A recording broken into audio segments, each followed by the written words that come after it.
আল্লাহ তাবারক ওয়া তাআলা এই দুনিয়ার ভিতরে আমাদেরকে মানুষ করে বানিয়েছেন। মানুষ করে বানানোর পরে তিনি কিন্তু এমনি এমনি ছেড়ে দেননি। আপনি যত উপরে হোক আর যত নিচে হোক, আপনি যখন কোনো একটা প্রতিষ্ঠানে চাকরি নেন, স্বাভাবিকভাবে আপনি জানতে চান আমার কাজ কি। সেই ডেলি লেবার থেকে শুরু করে সর্বোচ্চ পর্যায়ে বাংলাদেশে যারা চাকরি করে সবার কাজ নির্ধারণ করা থাকে। আপনি ডেলি লেবার আসলে আপনাকে জিজ্ঞেস করবে ধান কাটতে হবে, ধান নিতে হবে, না কী কাজ করতে হবে, আমার এটা জানতে চায়। কিন্তু আফসোস কি জানেন, এ মানুষ আমরা ছিলাম না। যিনি বানিয়েছেন তিনি কে? আল্লাহ। সবাই বলবেন না আল্লাহ? আরো জোরে বলবেন না আল্লাহ? আওয়াজ করে বলবেন সবাই। হ্যাঁ, যিনি আমাদেরকে বানিয়েছেন তিনি কে? আল্লাহ। একবার কি আল্লাহর কাছে জানতে চেয়েছেন যে মাওলা, আমার বাড়িতে সামান্য 500 টাকার বিনিময়ে একটা কাজের লোক যখন আসে, সেও জানতে চায় আমার কাজ কি? কিন্তু আমরা কি কোনোদিন জানতে চেয়েছি মাওলা রাব্বা কারীম, আপনি যে আমাদেরকে বানালেন, কেন বানালেন? একবার কি কেউ জিজ্ঞেস করেছেন? করেন। কিন্তু এটা উচিত ছিল জিজ্ঞেস করার।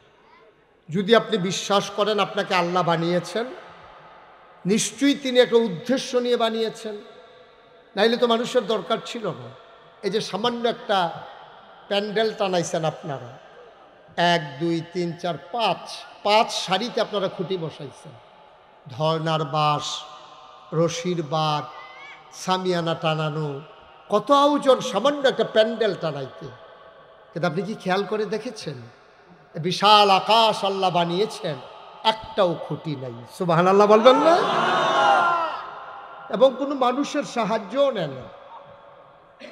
এত বড় আকাশ, যার দিক দিগন্ত খুঁজে পাওয়া যায় না, বিশাল বিস্তৃত যে আকাশ, আকাশটা টানাইতে আল্লাহ একটা খুঁটিও নিলেন না, কোনো মানুষের সাহায্যও নিলেন না। আমি মনে করেছি নেমতাবাদ হয়তো খুঁটি নাই, ব্রাহ্মণবাড়িয়া কুমিল্লাতে হয়তো নাই। আমার মাহফিল ছিল খাগড়াছড়ি। ওখানকার যিনি এমপি আমাকে বলল যে হুজুর, আমাদের এখানে উঁচু একটা পাহাড় আছে, পাহাড়টার নাম আলুটিলা, আপনি কি আলুটিলায় উঠতে চান? আমি বললাম না, উঠতে চাই না। কারণ এর আগে একবার জিয়াউর রহমান সালদা নদী আইছিল, আমি ছোট্ট পাহাড় থেকে গৈড়াইয়া ফুড়ে আডু বাডু এড়াই নিছিলাম। তো হ্যানতে যদি আমি পড়ি ভাই, হুজুর আমাদের এখানে শক্ত লোক পাওয়া যায়, ধৈর্য তুলবে আপনারে। আমি ওকে ফাইন, তাইলে উঠতে চাই, দেখতে চাই। ওরা আমাকে নিয়ে গেল উপরে। যাওয়ার পরে আমি নানান দিকে ঘুরতেছি আর খুঁজতেছি। এমপি মহোদয় জিজ্ঞেস করলেন, হুজুর আপনি কি খুঁজতেছেন? আমি বললাম, খুঁজতেছি পাহাড় টানাইতে কোনো খুঁটি আছে নাকি। উনি আমার দিকে হাসি দিয়া কয়, হুজুর আমরাও আগে খুঁজছি, নাই। আমি সিলেট হাদারপার গোয়াইনঘাট উপজেলায় গিয়েছিলাম, খুঁজে খুঁজে দেখলাম উঁচু পাহাড়ের সারি, আকাশ টানানোর জন্য একটাও খুঁটি আল্লাহ সেখানেও ব্যবহার করেন নাই। এত বড় আকাশ বানাইলেন, মানুষের সাহায্য নিলেন না, তাইলে তিনি কেন মানুষ বানাইলেন জানতে মন চায় নাকি চায় না? আকাশ বানালেন খুঁটি ছাড়া, জমিন বানালেন সমতল করে। বাংলাদেশের বর্ডার বেল্টে সীমান্ত এলাকায় খাগড়াছড়ি, বান্দরবন, রাঙ্গামাটি, ময়নামতি, ক্যান্টনমেন্ট, সিলেটের পাহাড় সবগুলো আল্লাহ বানিয়ে দিলেন পৃথিবী যেন হঠাৎ করে নড়ে চড়ে না উঠে। আল্লাহ পেরেক বসাই দিলেন। তুমি যদি বলো পেরেক কই, আমি বলবো মাটির নিচে। তুমি যদি বলো পেরেকের মাথা কই, আমি বলবো ওই যে পাহাড়ের সারি। তুমি বলো পাহাড়, কোরআন বলছে এইগুলো পাহাড় না, এইগুলাই পেরেকের মাথা। বলো সুবহানাল্লাহ। এতগুলো মানুষ সুবহানাল্লাহ বললে এই আওয়াজ হয় না? ভুলে গেছেন নেমতাবাদের মানুষ? সুবহানাল্লাহ। আর একটু প্র্যাকটিস করি সবাই মিলে, হ্যাঁ? আলহামদুলিল্লাহ, আল্লাহু আকবার। বন্ধুরা আমার, ভাইরা আমার, যিনি আকাশ বানাইলেন খুঁটি ছাড়া, জমিন বানাইলেন সমতল করে, পাহাড় বানাইলেন পেরেকের মাথা করে, শুধু কি তাই? কলো কলো বেগে বয়ে যাওয়া নদী, নদীর ভিতরে পানি, পানির ভিতরে মাছ, নদীর কিনারে গাছ, গাছের ভিতরে ফুল, ফুলের পরে ফল, নারিকেল গাছের মাথায় ডাব, ডাবের ভিতরে শরবত, আখের ভিতরে রস, সব আমার আল্লাহ দিলেন। কোনো মানুষের সাহায্য নিলেন না। জানতে মন চায় আমার আল্লাহ কেন মানুষ বানিয়েছেন, ঠিক কিনা? পূবের সূর্য পশ্চিমে নিতে মানুষের ধাক্কা লাগে না, উত্তরের হিমেল হাওয়া দক্ষিণে নিতে মানুষের ফু লাগে না। মুসলমান, তাইলে আল্লাহ কেন মানুষ বানাইলেন? আমার জানতে বড় মন চায়। নিজেরাই স্বীকার করেছেন, কোনোদিন জানতে চান নাই। আমি একদিন আমার আল্লাহকে প্রশ্ন করেছিলাম। মাঝরাত মাহফিল শেষ করে আমার কুমিল্লাস্থ বাসায় আমি যখন ঢুকবো, আমি দেখি পাখিগুলো ঘুমিয়ে আছে আপন নিরে, গরুগুলো গোয়াল ঘরে, বেওয়ারিশ কুকুরগুলো নিরাপদ আশ্রয়ে প্রিয়তম স্বামী প্রিয়তমা স্ত্রীকে নিয়ে ঘুমায়। ছোট্ট শিশু মায়ের বুকে মুখ রেখে ঘুমায়, কেউ জাগনা নাই, পিন পতন নিস্তব্ধতা। আমি দরজায় দাঁড়ালাম, কলিং বেল চাপলাম। আমার বেগম সাহেবা দরজা খুলে দিলেন। ঘুম আসতে চাইল না, ঠান্ডা পানি দিয়ে ওযু করে ভাবলাম 4 রাকাত নামাজ পড়ে নেই। সেজদায় গিয়ে মনে পড়ল, কেন আল্লাহ মানুষ বানাইছেন? জানতে মন চায়, কেউ তো জাগনা নাই। নিথর নিস্তব্ধ পৃথিবী, আমি আর আমার আল্লাহ। আমি আমার মাওলাকে কানে কানে জিজ্ঞেস করলাম, ও রব্বে করিম, কেন আপনি মানুষ বানিয়েছেন? আল্লাহ যেন আমার জবাব দিয়ে দিলেন, জানতে চাও? বাড়িতে কি কোরআন নাই? কোরআন খুলো, কোরআন পড়ো, কোরআন বুঝো। আল কোরআনের ভেতরে 1500 বছর আগে আমি আল্লাহ বলে দিয়েছি আমি কেন মানুষ বানিয়েছি। বলো সুবহানাল্লাহ। আমি কোরআন খুলে দেখি 30 পারা কোরআন, 114টা সূরা। সবচেয়ে বড় সূরার নাম সূরা বাকারা, 286টা আয়াত, 40টা রুকু। আমার আল্লাহ কত সুন্দর করে ওয়াজ করে দিলেন। আল্লাহ বলেন, কোরআনে ঢোকার আগে মারদুদ শয়তান থেকে ফানাহ চাই। যিনি রহমান, যিনি রাহিম, তার নামে চলো শুরু করি, সবাই পড়ি। আউযু বিল্লাহি মিনাশ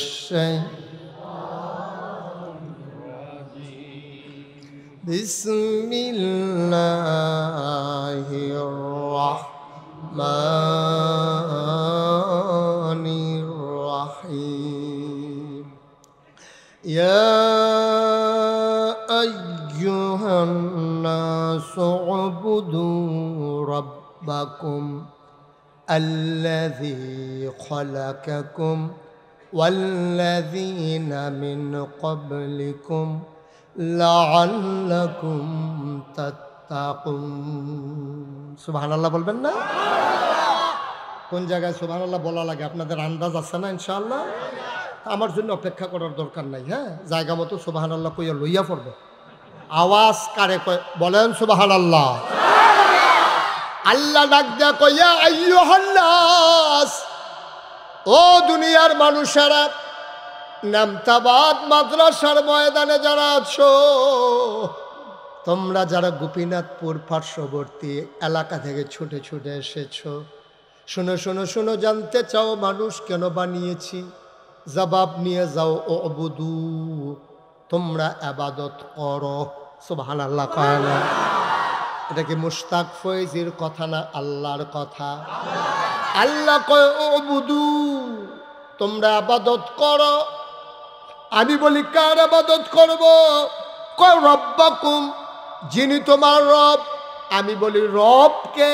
কয় আল্লাযী খালাকাকুম, যিনি তোমাকে সৃষ্টি করেছেন। বলো সুবহানাল্লাহ। যিনি তোমাকে সৃষ্টি করেছেন তিনি তোমার রব, যিনি লালনকারী, যিনি পালনকারী। যিনি জীবনদাতা, যিনি বিধানদাতা, যিনি হায়াতদাতা, যিনি মৌতদাতা, যিনি রিজিক দাতা, যিনি রহমান, যিনি রহিম, যিনি সত্তার, যিনি গফফার, যিনি আইয়ুব, যিনি ওয়াদুদ, যিনি প্রভুময়, তিনি তোমার রব। আল্লাযী খালাকাকুম, যিনি তোমাকে সৃষ্টি করেছেন। আমি বলি মাওলা রাব্বে কারিম, কথা আছে। যদি বলেন যিনি আমাকে সৃষ্টি করেছেন, আমার আব্বা আমার আম্মা যখন যৌবনপ্রাপ্ত প্রাণ, যখন তাদের জন্য বিবাহ বন্ধনে আবদ্ধ করিয়ে দেওয়া হলো, মধুর বাসরে দেওয়া হলো, বাবার পিঠ থেকে মায়ের বুক থেকে 2 ফোঁটা পানি সবেগে নির্গত হয়ে মায়ের ইন্টেন্সিভ কেয়ার, মায়ের সুরক্ষিত দুর্গ, মায়ের রেহেমের ভিতরে 2 ফোঁটা পানি একসাথে হয়ে গেল। মেডিকেল সায়েন্স বলে পিতার পানিতে থাকে শুক্রাণু, মায়ের পানিতে থাকে ডিম্বাণু। শুক্রাণু ডিম্বাণুর মিলনে জীবনের পয়দা হয়। আমার আব্বা আম্মার যদি বিয়ে না হইতো আমি কি দুনিয়াতে আসতাম নাকি? আল্লাহ কয় মাশাআল্লাহ, ভালো কথাই শিখছো দেখি। তোমার আব্বা তোমার আম্মা তোমারে দুনিয়াতে আনছে, তাইলে আমি যদি জিজ্ঞেস করি তোমার আব্বা আম্মারে কে আনছে, জবাব আসবে দাদা দাদি। উপরের দিকে যেতে যেতে এক জায়গায় আমরা থমকে যাব, চমকে উঠব, প্রশ্নের জবাব আর দিতে পারবো না। আল্লাহ কয় বান্দা না রে না, এটা একটা উসিলা মাত্র। তোর আব্বা তোর আম্মা দুনিয়াতে আনে নাই, তোর আব্বা তোর আম্মাই যদি দুনিয়াতে আনতো তুই পেটের ভিতরেই রেহেমের ভিতরেই মরে থাকতি। বাবা মধুর মিলনে লিপ্ত হয়ে জমিনে কাজ করে, ব্যবসা করে, ওই অফিসে আদালতে সব জায়গায় কাজ করে, বাবার খবর নাই, মায়েরও খবর নাই। না পাক পানি একসাথে হয়ে গেল এক ফোঁটা রক্ত, ফোঁটা রক্ত হয়ে গেল গোশতের টুকরা, গোশত আস্তে আস্তে প্রলম্বিত হলো, হাত হলো, পা হলো, নাক হলো, মুখ হলো, চোখ হলো। বান্দা খাবে কি পেটের ভিতরে? মায়েরও চিন্তা নাই, বাবারও চিন্তা নাই, ঠিক কিনা? বাবা দোকানদারি করে, গৃহস্থী করে, অফিস আদালত করে, মা রান্না করে, কাজ করে, পেটের ভিতরে সন্তান বড় হয়, খাবে কি? মায়েরও চিন্তা নাই, বাবারও চিন্তা নাই। আল্লাহ কয় চিন্তার দরকারও নাই, বান্দা আমার রিজিকের চিন্তাও আমার, ঠিক কিনা বলো? বান্দা কার? কথা কয় না, বান্দা কার? রিজিকের চিন্তা কার? আল্লাহ কয় আমি মা বাবার উপরে চিন্তা দেই নাই। আমার বান্দা পেটের ভিতরে খাবে কি? রুটি খাইতে পারবে না, গোশত খাইতে পারবে না, ভাত খাইতে পারবে না। যদি এইগুলা খায় আবার প্রস্রাব পায়খানার প্রয়োজন হবে, ছোট্ট রেহেমের ভিতরে তো জায়গা কই। এই জন্য আমি আল্লাহ আমার সুচিন্তিত রায়ের মাধ্যমে মায়ের নাভির সাথে সন্তানের নাভির কানেকশন লাগাই দিলাম। মায়ের মাসিকের রক্ত বন্ধ করে ওই রক্ত সন্তানের পেটে আমি ঢুকাই দিলাম, দেহে ঢুকাই দিলাম। সেই রক্ত খেয়ে খেয়ে সন্তান তিল তিল করে বড় হয়। সন্তান দুনিয়াতে আসবে, খাবে কি? মাছের ভিতরে ফরমালিন, দুধের ভিতরে চিংড়ি মাছ আছে নাকি না? আপনারা চিন্তায় পড়ে গেছেন, হুজুর মাঝিদি এটা কি কইল না?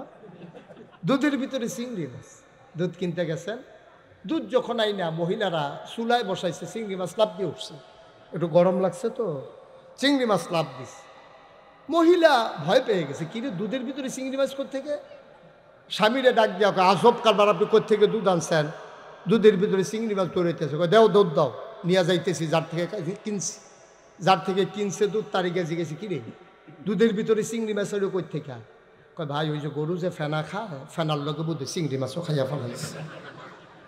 ফেনাওয়ালা ফুকুরতে যে পানি দিছে সেই খবর আর নাই আর কি। ওই ফেনাওয়ালা ফুকুরতে পানি দিতে গিয়ে চিংড়ি মাছ শুদ্ধ দিয়া ফেলাইছে দুধের লগে। বাংলাদেশ। নাউজুবিল্লাহ বলবেন না? জোরে বলবেন না নাউজুবিল্লাহ? দুনিয়াতে আসলে বান্দা খাবে কি?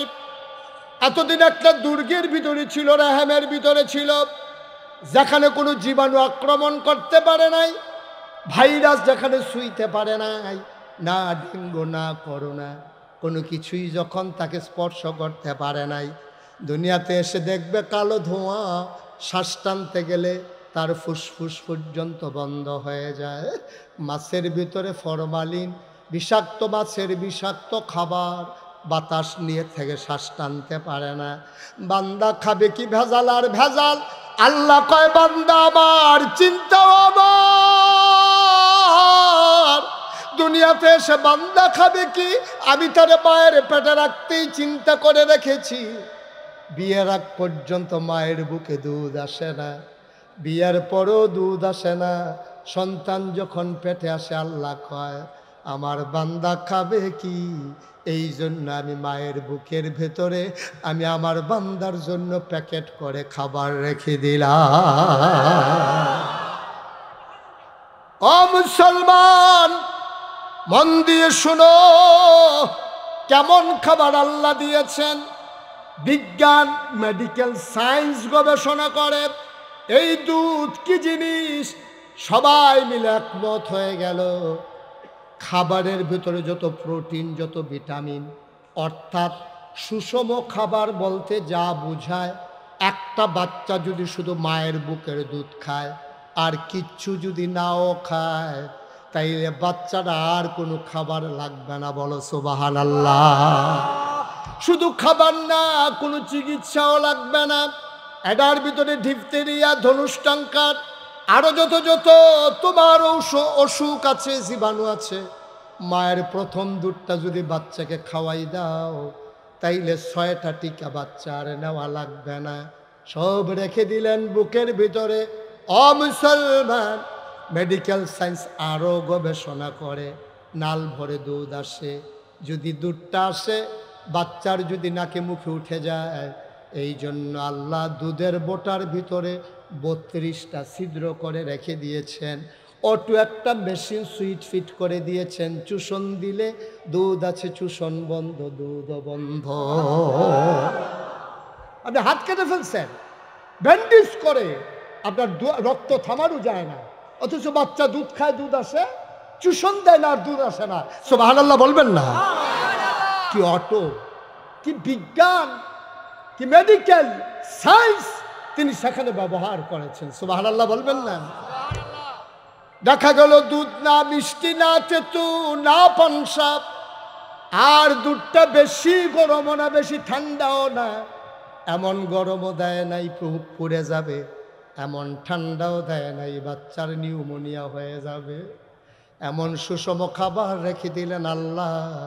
এই জন্য আল্লাহ কয় উবুদু, তোমরা ইবাদত করো, রব্বাকুম, তোমার রবের, আল্লাযী খলাকাকুম, যিনি তোমাকে সৃষ্টি করেছেন, তোমার আব্বা আম্মা না, ওয়াল্লাযীনা মিন ক্বাবলিকুম, শুধু তোমাকে সৃষ্টি করে নাই, তোমার আব্বা, তোমার আম্মা, তোমার যারা পূর্বপুরুষ, তোমার দাদা, তোমার দাদি, তোমার নানা, তোমার নানি, তোমার 14 গোষ্ঠী, তোমার জাতির পিতা ইব্রাহিম, তোমার আদি পিতা আদম, তোমার নবী মুহাম্মদুর রাসূলুল্লাহ সাল্লাল্লাহু আলাইহি ওয়াসাল্লাম, সবাইকে যিনি বানিয়েছেন, উবুদু রব্বাকুম, ইবাদত করবা শুধুমাত্র, কেবলমাত্র, একমাত্র ওই আল্লাহর। ঠিক কিনা?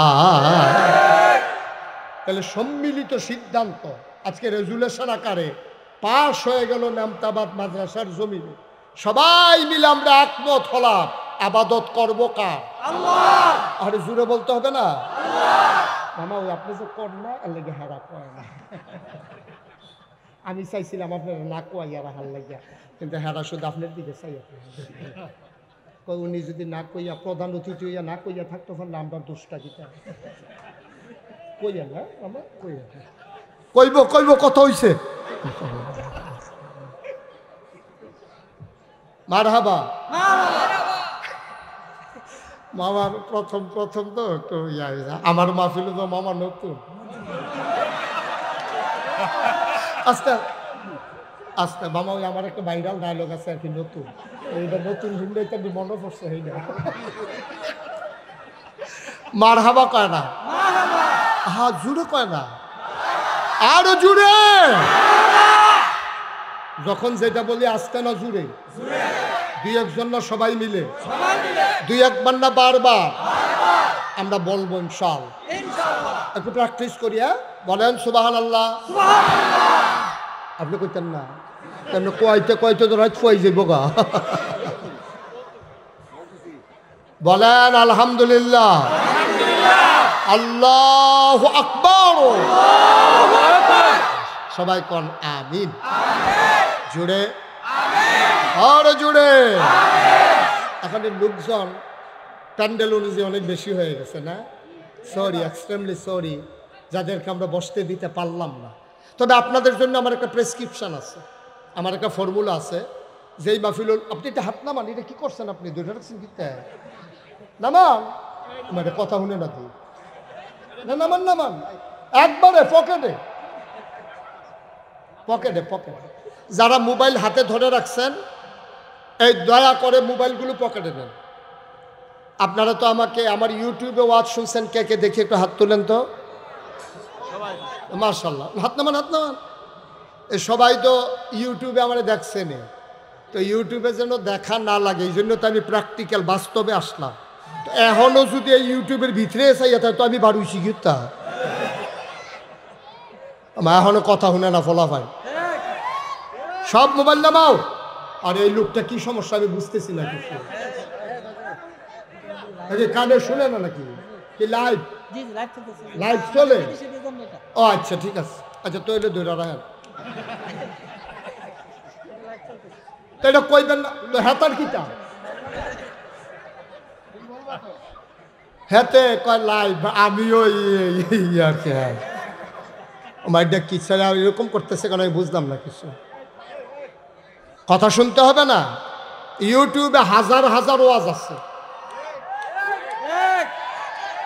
ওকে ঠিক আছে ইউটিউবে হাজার হাজার কয়টা আপনি দেখবেন শুনতে শুনতে একদিন ভট করে মরে যাবেন ওয়াজ বাহির হইছে বিপদ না আর নতুন করে রেকর্ড লাগবে না যেগুলো ঢুকছে এই জিনিস শেষ করে যাইতেন পারেন দেখেন আমিন কর তো যে বলছিলাম যারা দাঁড়াই থাকে তাদের জন্য আমার মাহফিল একটা ফর্মুলা আছে ফর্মুলা হইল যেহেতু সবাই বসতে পারেন নাই তা আমরা 2 ঘন্টা ওয়াজ করবো তো 1 ঘন্টা পরে মামা একটা হাফ অ্যান আওয়ার দিয়ে দেবেন হাফ অ্যান আওয়ার দিলে যারা বইয়া রয়েছে তারা উঠতে যাবো যারা দাঁড়িয়ে রয়েছে তারা ইয়া বইয়া রয়েছে না না এত ঠিক না দিয়াছে ইসলাম ফ্যাস লাগে কারা বইয়া রয়েছে কারা খেয়ে রয়েছে এটা বুঝতে আমি পারছি না আর পরে এই ফর্মুলা বাদ এখন নতুন আরেকটা ফর্মুলা আবিষ্কার হয়েছে এটা হইলো আপনারা যারা দাঁড়াই রয়েছেন বসতে পারেন নাই আমি যখন মাহফিল শেষ করে চলে যাব আপনারা ঘন্টা দিয়ে বসে যাবেন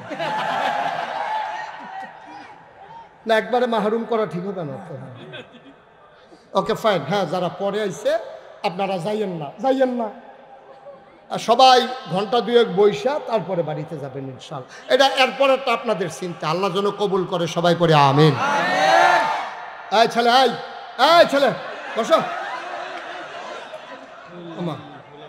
এখন তারে নামাইছেন যখন উঠছে তখন কই আসলে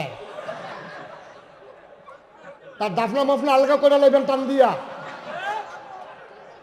সাবেক চেয়ারম্যান বই রাখছি ইনট্যাক বিচারের লাগিয়া মারহাবা বলো জোরে বলো আরো জোরে আচ্ছা আমরা মূল কথায় চলে আসি আবার সবাই কোন আমিন তাহলে আমাদেরকে বানাইছে কে এবার একটা আপনাদের কাছে বিচার দিই আপনাদের এলাকার মানুষ বিচারে ভালো আপনাদেরকে একটা বিচার দেই যেহেতু আপনারা আইনে মন্ত্রীর এলাকার মানুষ তো তারা আবার রাষ্ট্রীয়ভাবে বিচার করে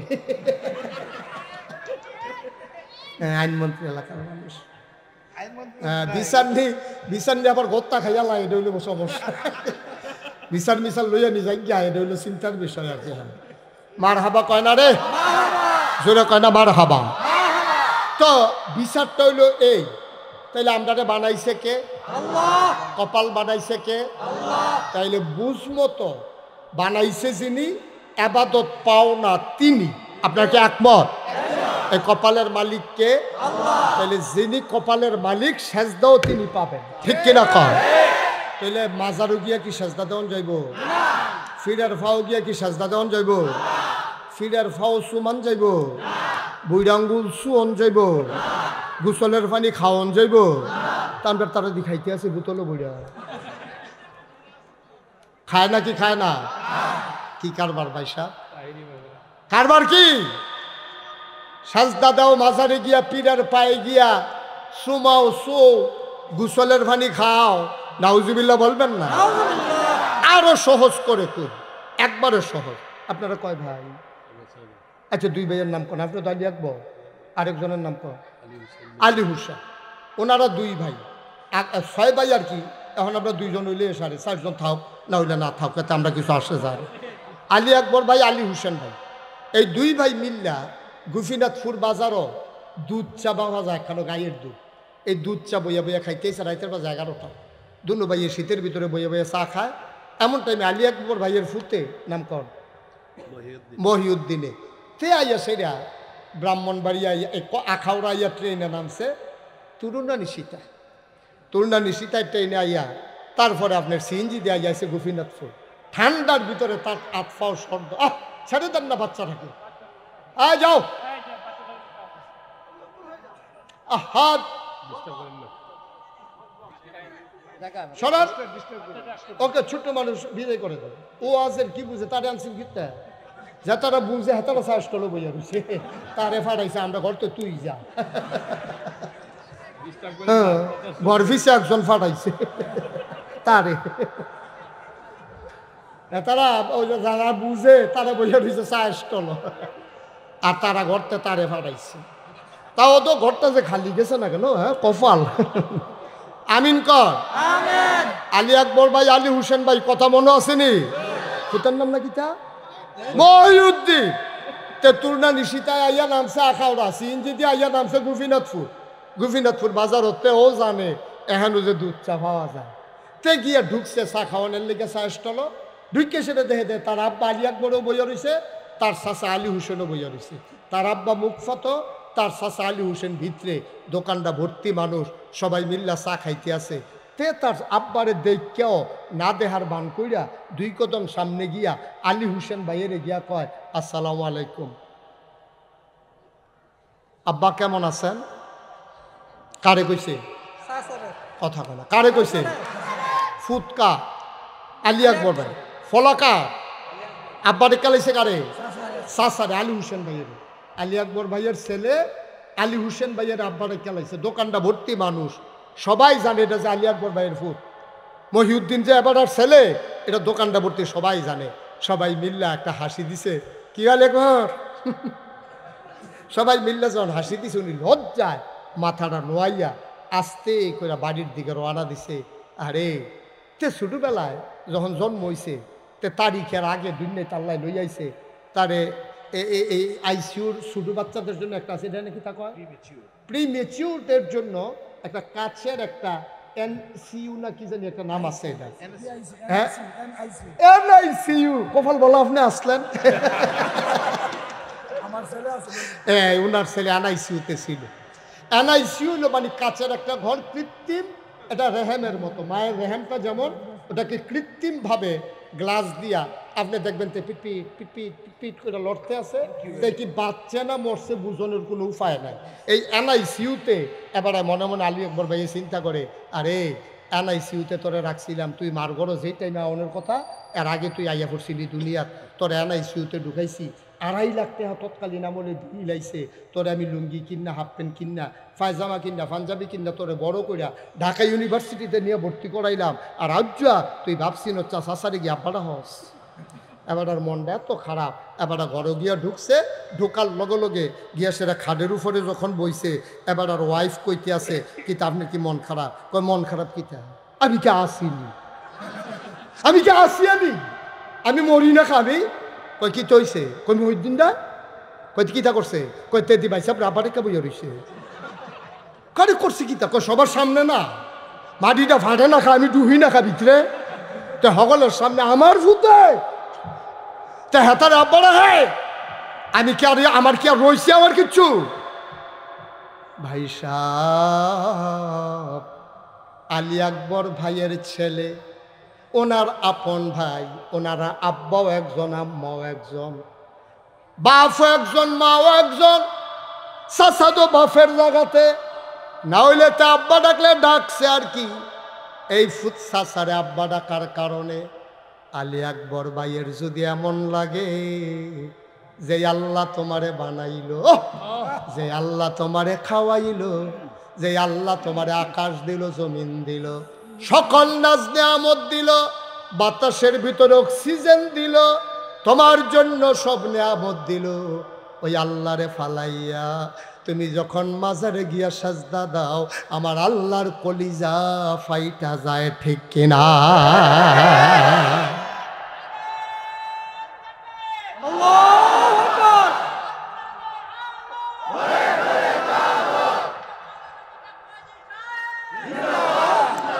বন্ধুরা আমার, ভাইয়েরা আমার, আলী আকবর ভাইয়ের সন্তান আপন ভাই আলী হোসেনকে আব্বা ডাকলে যদি আলী আকবর ভাইয়ের এত কষ্ট লাগে, আমার আল্লাহ এত আদর করে তোমাকে বানাইল, যেদিন তিনি প্রস্তাব আকারে তার সংসদ সদস্যদের সামনে কার্যতালিকায় বিষয়টা নিয়ে এসেছিলেন কোটি বছর আগে, তখনও মানুষ বানানো হয় নাই।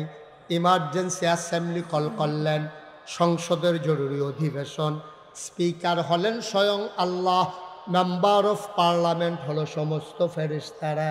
সেদিন ওরা জানতে চেয়েছিল, মাওলা ও রব্বে কারিম কেন আমাদেরকে ডেকেছেন?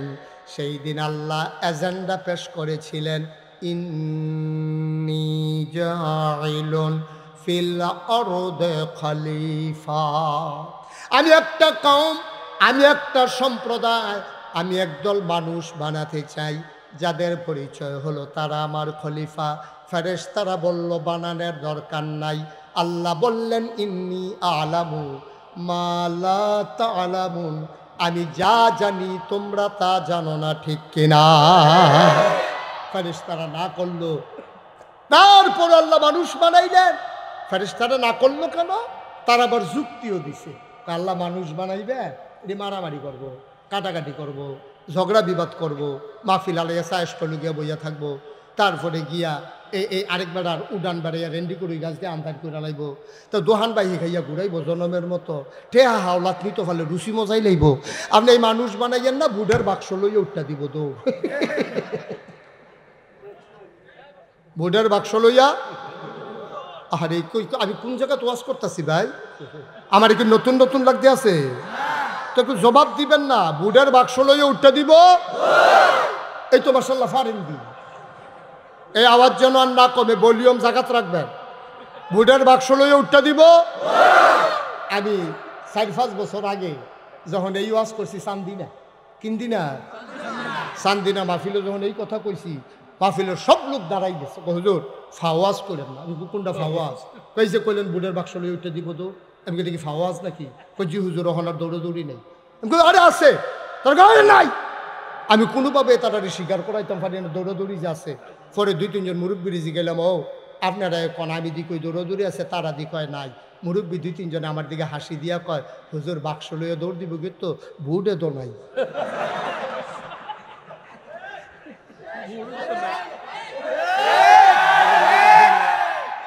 এই একটা সময় বাংলাদেশে গেছে নাকি যায় না?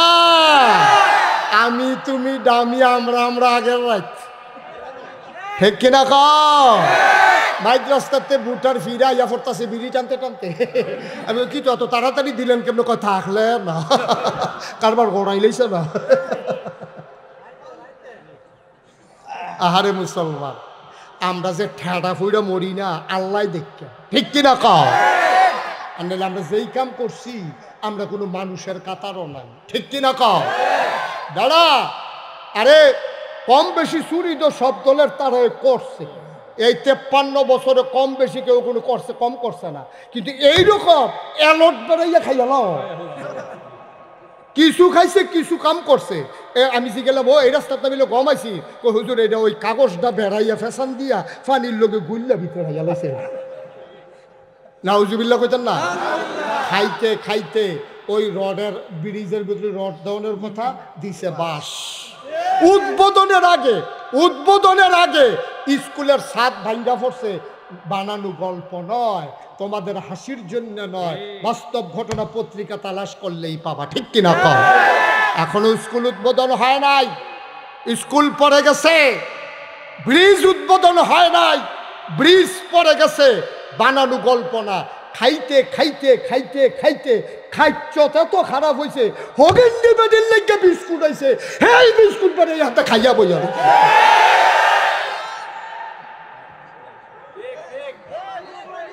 বেড়া মানুষ মুসলমান, আর আগে মানুষ হইয়া লচ্ছে বেড়া মুসলমান হইতে হয়েছে। কান থাকলে মানুষ হওয়া যায় না, চোখ থাকলে মানুষ হওয়া যায় না। তোমার চাইতে বড় বড় দুইটা চোখ তোমরা গরুরির আছে, তোমার কানের আরো বড় বড় দুইটা কান তোমরা গরুর আছে, ঠিক কিনা কও? তোমার সাথে জুড়ে দৌড়াইতে পারে তোমার যে ব্যারেজ গরুটা, সার গরুটা, এটার একটা দৌড়ান দিয়া সাইডা দিয়া চাইও। তুমি বাসো যদি খোটার দৌড়া রাহ, দেখবা চিত্তইয়া ফুইরা স্যারেত কইরা নতুন লুঙ্গিটা না। তোমার চাইতে জুড়ে দৌড়াইতে পারে এমন পশু এই দুনিয়ার ভিতরে আছে নাকি নাই? এমন পশু আছে, এমন পাখি আছে তোমার চাইতে সোটাম দেহের অধিকারী। একটা হাতিরে কাটলে মিনিমাম 10টা মানুষ বানানো যাবে, একটা নীল তিমিরে কাটলে মিনিমাম 50টা হাতি বানানো যাবে, ঠিক কিনা? তোমার চাইতে বড়, তোমার চাইতে শক্তি, তোমার চাইতে ক্ষমতা, তোমার চাইতে হিংস্র, তোমার চাইতে জুড়ে দৌড়াইতে পারে পৃথিবীর ভিতরে অনেক মাখলুকাত আছে। তারপরেও তোমার মানুষ কয় কানের কারণে না, চোখের কারণে না, মুখের কারণে না, তোমার চালাকির কারণে না, হগিন্ডি বেডির বিস্কুট খাওয়ানোর লেগে না, টিন চুরির লেগে না। বাংলাদেশের ভিতরে আমার রিক্সা শ্রমিক জনতার টাকা দিয়ে তুমি মালয়েশিয়া সেকেন্ড হোম করবা, গিয়ে কানাডাতে সেকেন্ড হোম করবা, এই জন্য তোমাকে মন্ত্রী এমপি বানানো হয় নাই, ঠিক না? তামাশার একটা শেষ আছে, তামাশার একটা শেষ আছে। মন যা চায় তাই করবা, শত শত ক্যামেরার সামনে, ইলেকট্রনিক্স মিডিয়া, প্রিন্ট মিডিয়ার সামনে সাবেক প্রধানমন্ত্রী গর্ব করে কয় আমার ফি হলো 400 কোটি টাকার মালিক। এটা ওই কথাটা কিরকম হয়েছে বুঝছেন না? আমার পে সাংঘাতিক সুর আমার বরফুতে এবারে সকলের সামনে মাইকিং করতেছে আমরা বরফুতে, তো সাংঘাতিক সুর হয়েছে, তো সিউল কামলা তো এমন চুরি করে ধোকাতে পড়ে না। তাহলে নিজের ফুতরে সুর কোন সেই রকম, প্রধানমন্ত্রী যদি গর্ব বলে বলে আমার পিয়ন 400 কোটি টাকার মালিক, ঠিক সেই রকম, ঠিক কি রকম? কিভাবে সম্ভব? কিভাবে সম্ভব? কপাল ভালো ওইখানে কেউ সাহস করে জিজ্ঞেস করতে পারে নাই আপনার পিয়ন যদি 400 কোটি টাকার মালিক হয় তাহলে আপনি কত কোটি টাকার মালিক, ঠিক কিনা কয়? এটা জিজ্ঞেস করার ছিল না সেদিন কেউ। এটাই হচ্ছে ফয়সালা, এটাই হচ্ছে ফয়সালা। যখন তুমি বান্দার মুখ বন্ধ করে দেবা তখন আল্লাহ তোমার জন্য যথেষ্ট হয়ে যাবে, ঠিক কিনা বলো? যার সেমনে ফার্স্ট এমনি করছে ঢাকা ইউনিভার্সিটিতে, ঢাকা ইউনিভার্সিটির একটা প্রফেসর, মানে কিরকম মানে নৈরাজ্য চলছে একটা প্রমাণ দেয় আপনার কাছে। ঢাকা ইউনিভার্সিটির প্রফেসর, চারটিখানি কথা না, ঢাকা ইউনিভার্সিটিতে চান্স পাওয়া সোটা সাংঘাতিক বিষয়। হ্যাঁ, প্রাচ্যের অক্সফোর্ড, এটা কি যেমন তেমন কথা? পুরা নেমতাবাদ গ্রামও ঢাকা ইউনিভার্সিটি কয়জনে পড়ে, পুরা কসবা উপজেলা ঢাকা ইউনিভার্সিটিতে কয়জন ছাত্র পড়ে।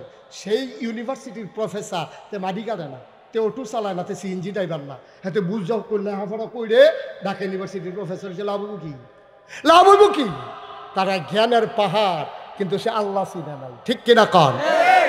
এই লোকটা কি কইছে জানে? কয় যে যারা, খুব খেয়াল করেন সিহল কথা, কয় যারা পর্দা করে, বোরকা পরে, মেকআপ লাগায়, হেজাব পরে, ওই সব মেয়েরা ঢাকা ইউনিভার্সিটিতে পড়ার দরকার নাই। আপনারা কি একমত? কথা কেন একমত? কেউ আমরা একমত না। কারণ সে প্রফেসর বেটা, সে ঢাকা ইউনিভার্সিটির ইতিহাস জানে না। ঢাকা ইউনিভার্সিটির জমিনদাতা মুসলমান, ঢাকা ইউনিভার্সিটি তৈরি করেছে মুসলমান। আজও যারা ঢাকা ইউনিভার্সিটির সেই ভিসি প্রভিসি থেকে শুরু করে, প্রতিটি ডিপার্টমেন্টের ডিন থেকে শুরু করে একেবারে নিম্ন কর্মচারী পর্যন্ত, নিম্ন শ্রেণীর সবার বেতন হয় আপনার আমার টাকায়, ঠিক কিনা বলো? আমার ওই রিক্সাওয়ালা যখন একটা বন খায় সেখানে 15% ট্যাক্স ভ্যাট এটা সরকারের ঘরে জমা হয়। আপনি 1 কেজি আটা কিনলে একটা ভ্যাট জমা হয় সরকারের ঘরে, আপনি পেঁয়াজ কিনলে একটা টাকা জমা হয় সরকারের ঘরে।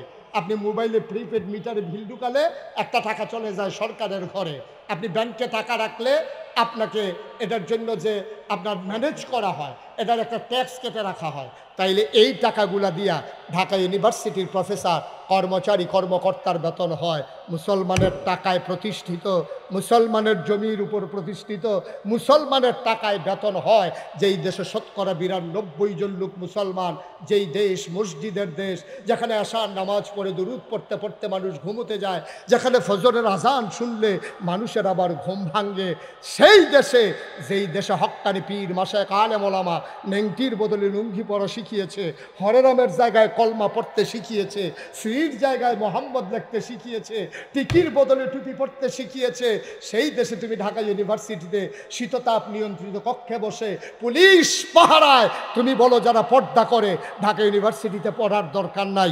আমি বলে দিয়েছি, রাজধানীতে শীততাপ নিয়ন্ত্রিত কক্ষে বসে পুলিশ পাহারায় ইসলামের বিরোধিতা করা সহজ, পাল্লা জামতাবাদের জমিনে এসে বলো পিঠের চামড়া নিয়ে ঢাকা যাওয়া যাবে না।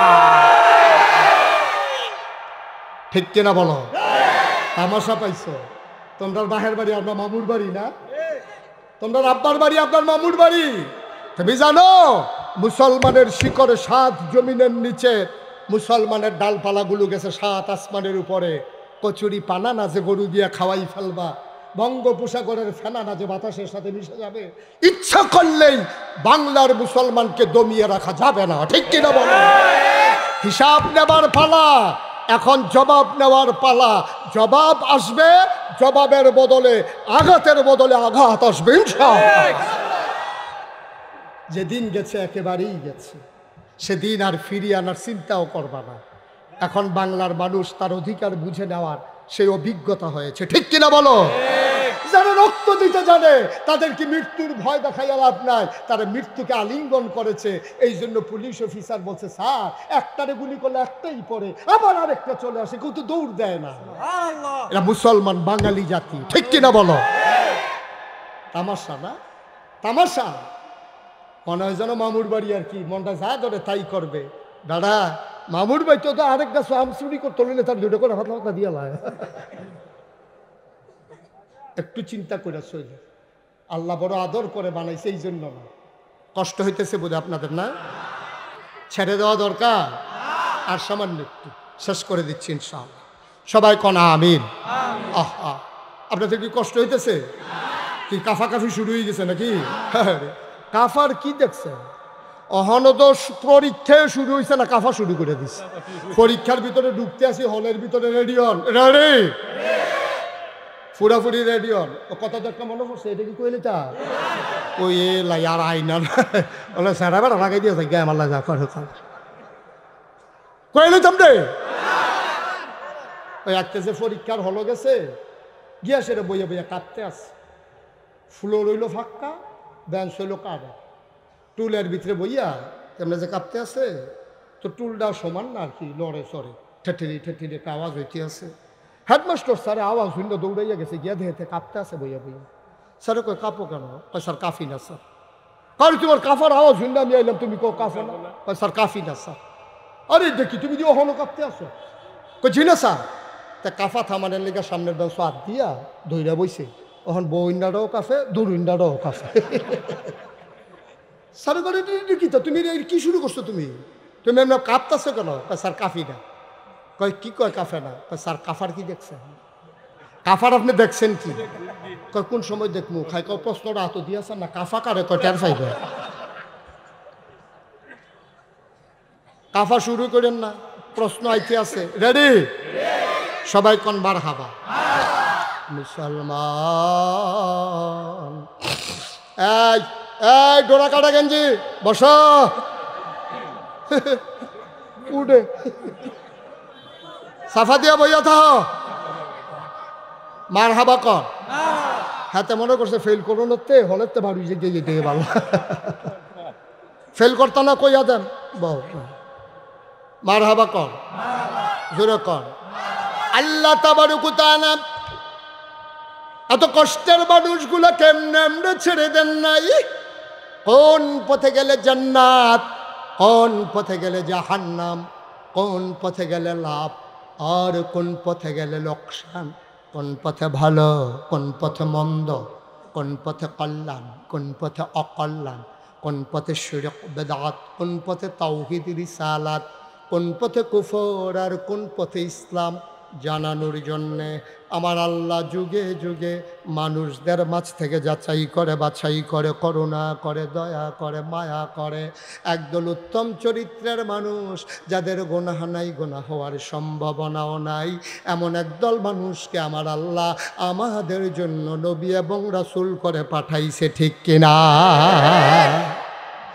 1,24,000 বলো আর 2,24,000 বলো, সব নবীদেরকে আল্লাহকে একটা স্পেশাল কোয়ালিটি, অনন্য বৈশিষ্ট্য, শরীয়তের ভাষায় যাকে বলে মুআজিজা, আল্লাহ দান করেছেন। এমন কোনো নবী নাই আলাদা একটা নেয়ামত দেয় নাই। আদামু সফিউল্লাহ, আবুল বাশার, নূহ আদমে সানি, ইব্রাহিম খলিলুল্লাহ, ইসমাইল জাবিউল্লাহ, মূসা কালিমুল্লাহ, ঈসা রুহুল্লাহ, সব নবীর সব দিল।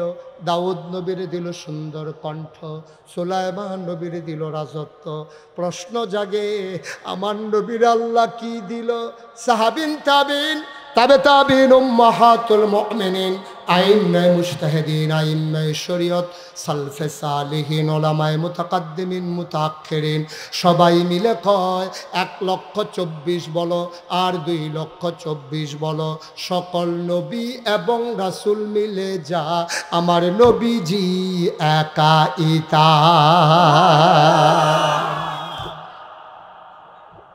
কোরআনুল কারীমে আল্লাহ কয়, ফাবিমা রাহমাতিন মিনাল্লাহি লিনতা লাহুম ওয়ালাউ কুনতা ফাজ্জান গালিজাল কলব লানফাদ্দু মিন হাওলিক ফাফু আনহুম ওয়াস্তাগফির লাহুম ওয়াশাবিরহুম ফিল আমর ফাইজা আযামতা ফাতাওয়াক্কাল আলাল্লাহ ইন্নাল্লাহা ইউহিব্বুল মুতাওয়াক্কিলিন। সুবহানাল্লাহ বলবেন না? আল্লাহ কয়, নবী গো, ও নবী, আমি রহমত দিয়া আপনার মনটাকে নরম করে বানাইছি। নবীর মনটা গরম না নরম? কথা কয় না? গরম না নরম? প্রমাণ আছে নাকি নাই? নবীর মনটা সাংঘাতিক নরম। আবার আল্লাহ কয়, যদি নরম না বানাইতাম, ওয়ালাউ কুনতা ফাজ্জান গালিজাল কলব, আপনার মনটারে যদি আমি শক্ত করে বানাইতাম, কি হইতো জানেন? লাংফাদ্দু মিন হাউলিক, এখন যারা চতুর্পাশ দিয়া আপনারে গারাও দিয়া রাখে, মৌমাছির মতো চতুর্পাশে গুনগুন গুনগুন করে আপনার প্রশংসা করে, যারা আপনাকে ছেড়ে যায় না, মামলা হয়, হামলা হয়, নির্যাতন হয়, জেলখানায় ঢোকানো হয়, কেউ আপনারে ফেলে যায় না গো নবী। লাংফাদ্দু মিন হাউলিক, যদি আপনার মনটা শক্ত বানাইতাম, তাইলে আপনি দেখতেন আপনার চতুর্পার্শ্বে সবাই যারা আছে, সবাই আপনাকে একা ফেলে দূরে সরে গেছে, ঠিক কিনা? আমাদের দেশের নেতা নেত্রী যখন দেখে যে বিপদ আগুয়াই গেছে গা, নেতা নেত্রী কি বইয়া থাকে না ভাই গেছে গা? সারাটা জীবন কয় ফালাই না, ফালাই না, উমা 12টার পরে বুঝতে নেই বিছে কি তারে কারবার, কি তারে কইল কিতা, করলো কিতা, নাউজুবিল্লাহ কয় না দি। আপনাদের কি মনোযোগ নষ্ট হয়ে গেছে? তো আমার আমি তো দেখতে পাচ্ছি আপনারা বেশি বেশি লড়াছড়া, একেবারে মৌমাছির মতো, খরগোশের মতো কান খাড়া করে, মাছের মতো নিষ্পলক নয়নে কথাগুলো গুগ্রাসে গিলতে হবে, একটা কথাও যেন হারিয়ে না যায়। সবাই পড়ে না আমিন? জুড়ে, আরো জুড়ে। নবীর মনটা কি গরম না নরম? নবীর চতুর্পাশে মানুষ আছে নাকি নাই?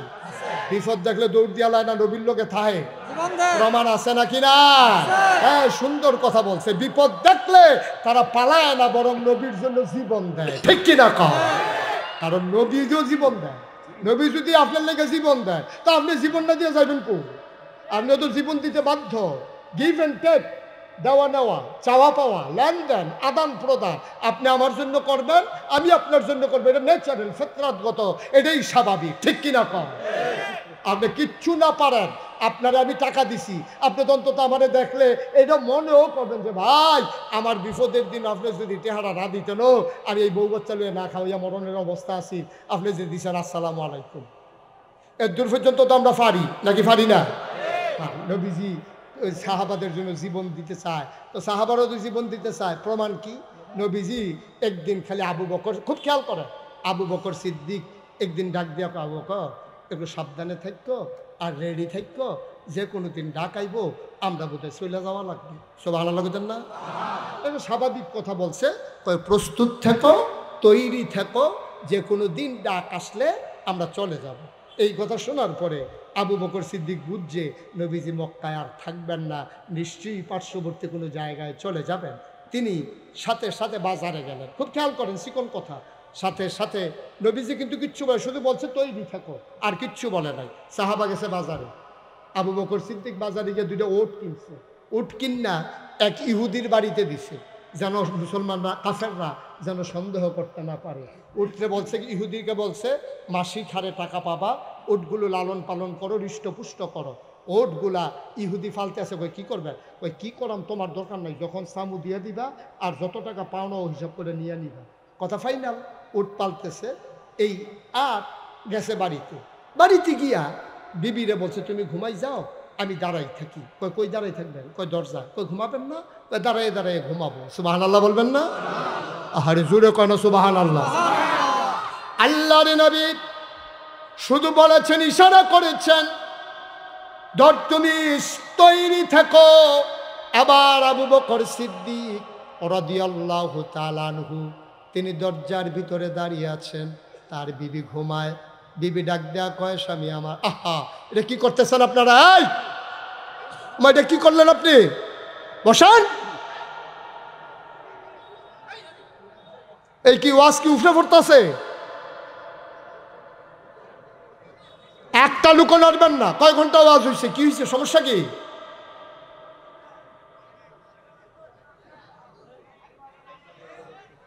কপালে থাকা লাগবে তো, দিয়া দেন, বের হয়ে যাক।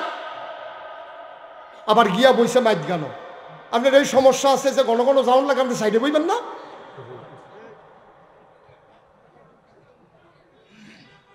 চুপ করে বসে আমিন কন, জুড়ে কন, আরো জুড়ে। এখন আবু বকর সিদ্দিক বিছনায় না দরজায়? কথা বলা, বিছানায় না দরজায়?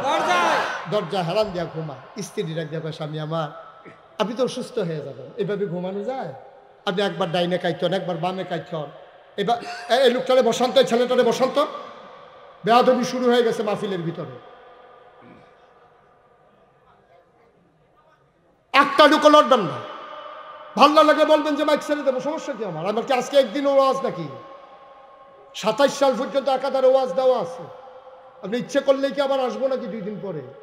মন চাইলে বসবেন, মন চাইলে উঠবেন, এটা কি মনে ইচ্ছা মতো? চুপ করে বসে থাকেন। আখেরি মোনাজাতের আগ পর্যন্ত একজনও নড়বেন না।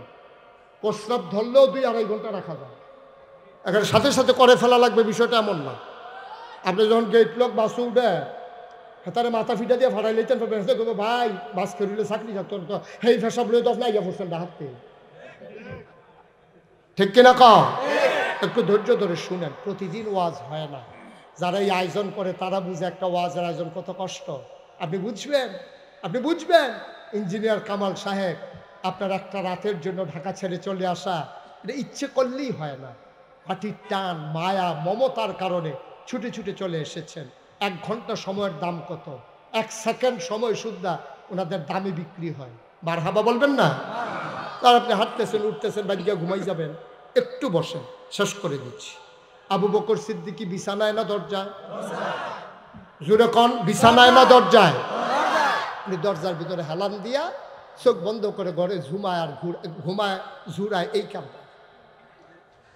বিবি ডাক দেওয়া কয়, স্বামী আমার, আপনি তো অসুস্থ হয়ে যাবেন, এইভাবে কি ঘুমানো যায় নাকি? আপনি বিছানায় চলে আসেন। আবু বকর সিদ্দিক ডাক দেয়া কয়, বিবি গো, ও বিবি, নবী বলেছেন তৈরি থাকার জন্যে। আমি যদি বিছানায় শুয়ে ঘুমাই, গাঢ় ঘুম হয়ে যাবে। নবী বারবার ডাকা লাগবে, শত্রুপক্ষ টের পেয়ে যেতে পারে। এই জন্য আমি দরজায় দাঁড়িয়ে আছি, ডাক দেওয়ার আগে যেন আমি লাব্বাইক বলে হাজিরা দিতে পারি। নবী গো, আও বিবি আমার, তুমি আমার কষ্টের কথা চিন্তা করো না। আপনি এত কষ্ট কেমনে করবেন?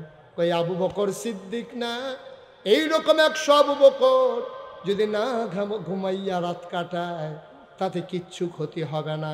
কিন্তু আমার নবী যদি একবারের বেশি 2 বার ডাক দেওয়া লাগে, আমি আবু বকরের কলিজায় মানবে না, ঠিক কিনা? ও মুসলমান, মন দিয়ে শুনো রে ভাই। আবার আবু বকর সিদ্দিক ঘুমায় জোড়ায়, দিন যায় রাত যায়। হঠাৎ করে একদিন ঠিক ঘোষণা আসলো, দারুন না দোয়ায় মিটিং হয়ে গেল। আবু বকর টের পাইলেন, খবর পাইলেন, আয়াত ওই নবীজির কাছে হুকুম চলে আসছে। আবু বকর সিদ্দিক দরজায় দাঁড়িয়ে আছেন, আল্লাহর নবী দরজায় আস্তে করে নক করলেন। ডাক দেখো আবু বকর, শুধু এতটুকু ডাক দিয়েছেন। আবু বকর সিদ্দিক লাফ দিয়ে দাঁড়িয়ে দরজা খুলেছে। লাব্বাইক ইয়া রাসূলুল্লাহ। আল্লাহর নবী চমকে উঠলেন, থমকে দাঁড়ালেন। আবু বকর তুমি কি ঘুমাও নাই? কয় হ্যাঁ ঘুমিয়েছি। কয় আড্ডাকে টার পাইলা কেমনে? কয় দরজায় দাঁড়ানো ছিলাম। কয় কেন বিছানায় যাও নাই? আমি আবু বকর কষ্ট সইতে পারবো, কিন্তু একবারের বেশি আপনার 2 বারের ডাক আমার কলিজাটা ফেটে যাবে। বলেন সুবহানাল্লাহ। আল্লাহর নবী নিয়ে রওনা করলেন। কত বড় দার্শনিক, কত বড় চিন্তাবিদ, কত বড় সমরবিদ আমার নবীজি। যাওয়ার কথা মদিনার দিকে, তিনি হাঁটা শুরু করলেন উল্টা দিকে। উল্টা দিকে হাঁটতে হাঁটতে ফজরের ওয়াক্ত যখন হয়ে গেল, পূর্ব আকাশে সূর্য হাসে, ফকফক আলু যখন ছড়িয়ে পড়ছে, এবার আবু বকর সিদ্দিক ডাক দেয়া কয় নবী গো, আবার বোধহয় আমরা ধরা পড়ে যাব। এখন তো সকাল হয়ে গেল, আমরা তো বেশি দূর যেতে পারি নাই, কাফেরারা নিশ্চয়ই তালাশ করবে, আমরা বোধহয় ধরা পড়ে গেলাম। আল্লাহর নবী ডাক দেয়া কয় আবু বকর, ও আবু বকর, কোনো একটা গুহা তালাশ করো, আমরা লুকাই যাই। তিনি গিয়ে খুঁজলেন, খুঁজে খুঁজে পেয়ে গেলেন সাউর গুহা। নবীজি ঢুকতে চাইলেন, আবু বকর কয় গুস্তাকি মাফ কর দিজিয়ে, বেয়াদবি মাফ করবেন, আপনি গুহায় ঢুকবেন না, আপনি গুহায় ঢুকবেন না, বেয়াদবি মাফ করবেন, আপনি গুহায় ঢুকার দরকার নাই, আমাকে গুহায় ঢুকতে দেন। আল্লাহ নবী ডাক দেখ আবু বকর, তুমি কেন আগে গুহায় ঢুকতে চাও? আবু বকরে ডাক দেয়া কয় নবী গো, গুহার ভিতরে সাপ থাকতে পারে, বিচ্ছু থাকতে পারে, আপনি যদি ডাকে ঢুকেন আপনাকে কামড়ে দিতে পারে, সবল মারতে পারে। আল্লাহ নবী ডাক দেয়া কয় আবু বকর, তোমারে বুঝি কামড়াবে না? তুমি বুঝি কামড় খেলে মরে যাবা না? আবু বকর চিৎকার করে চোখের পানি ছেড়ে দিয়ে কয়, ইয়া রাসূলুল্লাহ, ইয়া হাবিবাল্লাহ, আমি আবু বকর যদি মরে যাই, আমার মতো 100 আবু বকর যদি মরে যায়, ইসলামের কিচ্ছু হবে না গো নবী। আপনার যদি কিচ্ছু হয়ে যায়, দুনিয়াতে আর ইসলাম থাকবে না, ঠিক কিনা?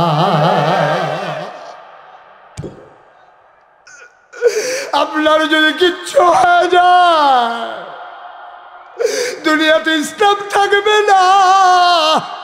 আমার মতো 100 আবু বকর মরে গেলেও কিচ্ছু হবে না। আল্লাহর নবী আবু বকর সিদ্দিক ঢুকলেন, পরীক্ষা নিরীক্ষা করে দরজায় দাঁড়িয়ে ডাকলেন, আহলান সাহলান মারহাবা, মোস্ট ওয়েলকাম, আমার ঘরে আপনাকে স্বাগতম, ভেতরে চলে আসেন গুহার ভিতরে।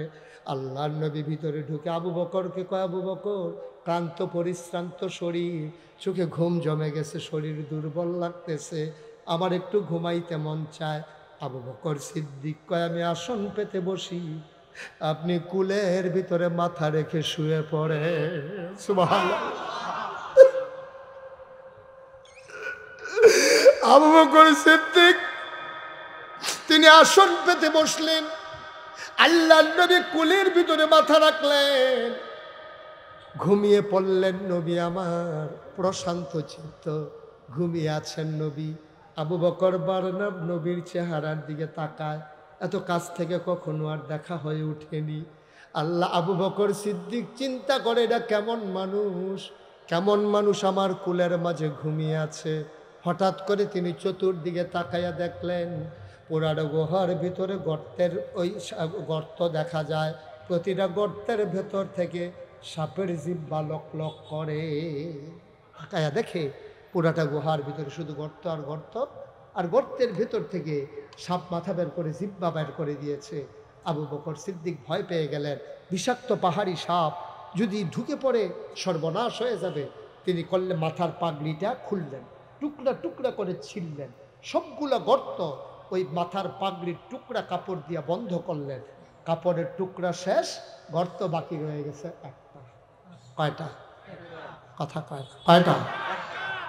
কাপড়ের টুকরা শেষ, একটা মাত্র গর্ত বাকি। আবু বকর সিদ্দিক তিনি চিন্তা করলেন, কাপড় তো নাই, আমি গর্ত বন্ধ করব কি দিয়া? নবীর মাথা মুবারকের নিচ থেকে আস্তে আস্তে একটা পা তিনি আলাদা করলেন, ওই গর্তের মুখটার ভিতরে পাড়া দিয়া চাপা দিয়া রাখলেন। বিষাক্ত সাপ বের হতে না পেরে আবু বকরের পায়ের ভিতরে ছোবল মেরেছে, ধ্বংসন করেছে। বিষের তীব্র জ্বালা, আবু বকরের চিৎকার করে কান্না আসতে চায়।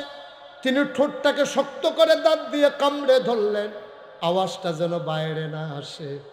দোজাহানের বাদশা নবী ঘুমায়, আমি যদি আওয়াজ করে কান্দি ওনার ঘুম ভেঙে যাবে।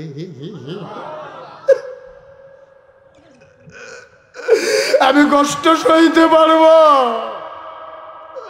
আমি নবীর ঘুম ভাঙাইতে পারবো না।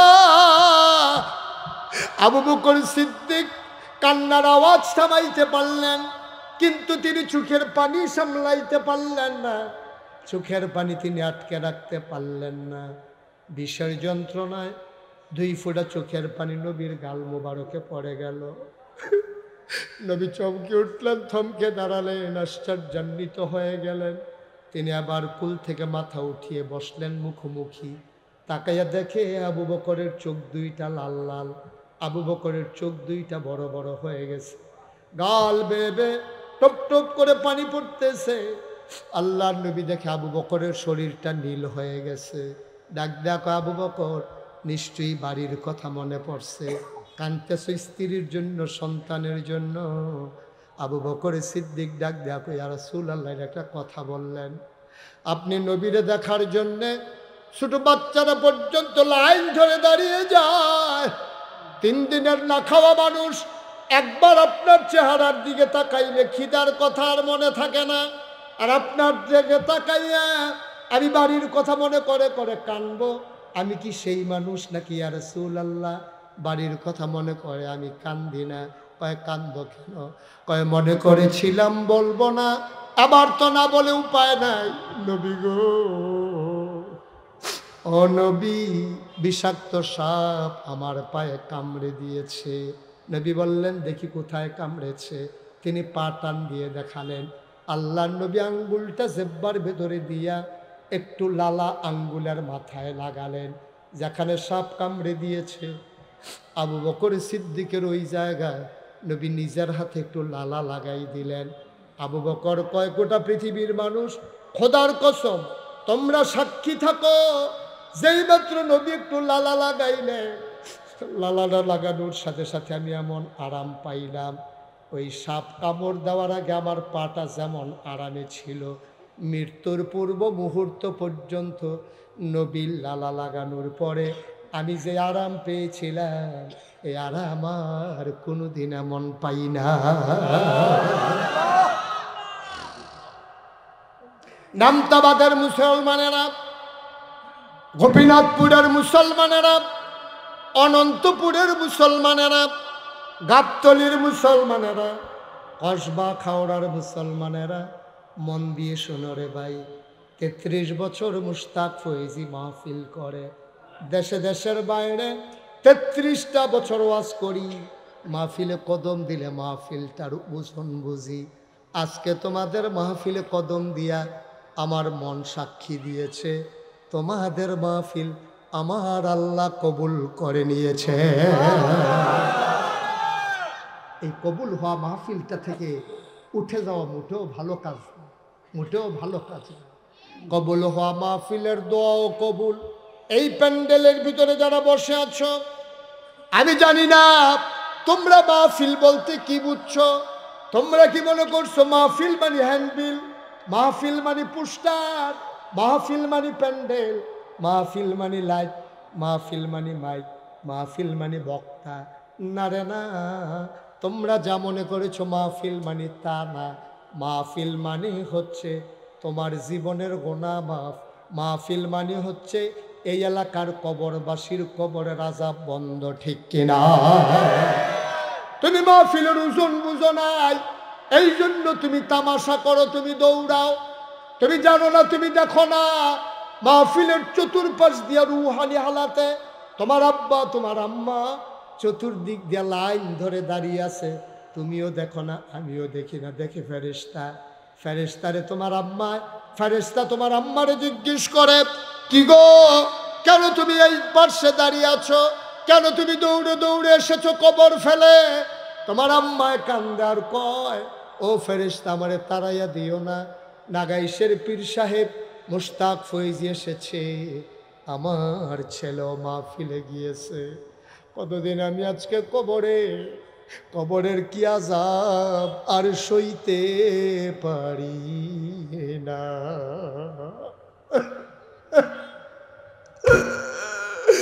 আমার কবরে কি আযাব, দাও দাও আগুন,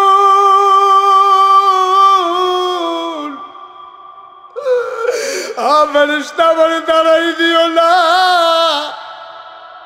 আমারে দোয়া নিয়ে যাইতে দাও। দুনিয়ায় থাকতে শুনেছি, দুনিয়ায় থাকতে শুনেছি সন্তান যখন মায়ের কথা মনে করে, বাবার কথা মনে করে, 2 ফোঁটা চোখের পানি ছেড়ে দেয়। ওই চোখের পানি গাল বাইয়া জমিনে পড়ার আগে মায়ের আর বাবার কবরের আশা বন্ধ হয়ে যায়। বলো সুবহানাল্লাহ। তোমরা বুঝো নাই, আমার আব্বা নাই, আমি বুঝি বাপ না থাকলে কেমন লাগে।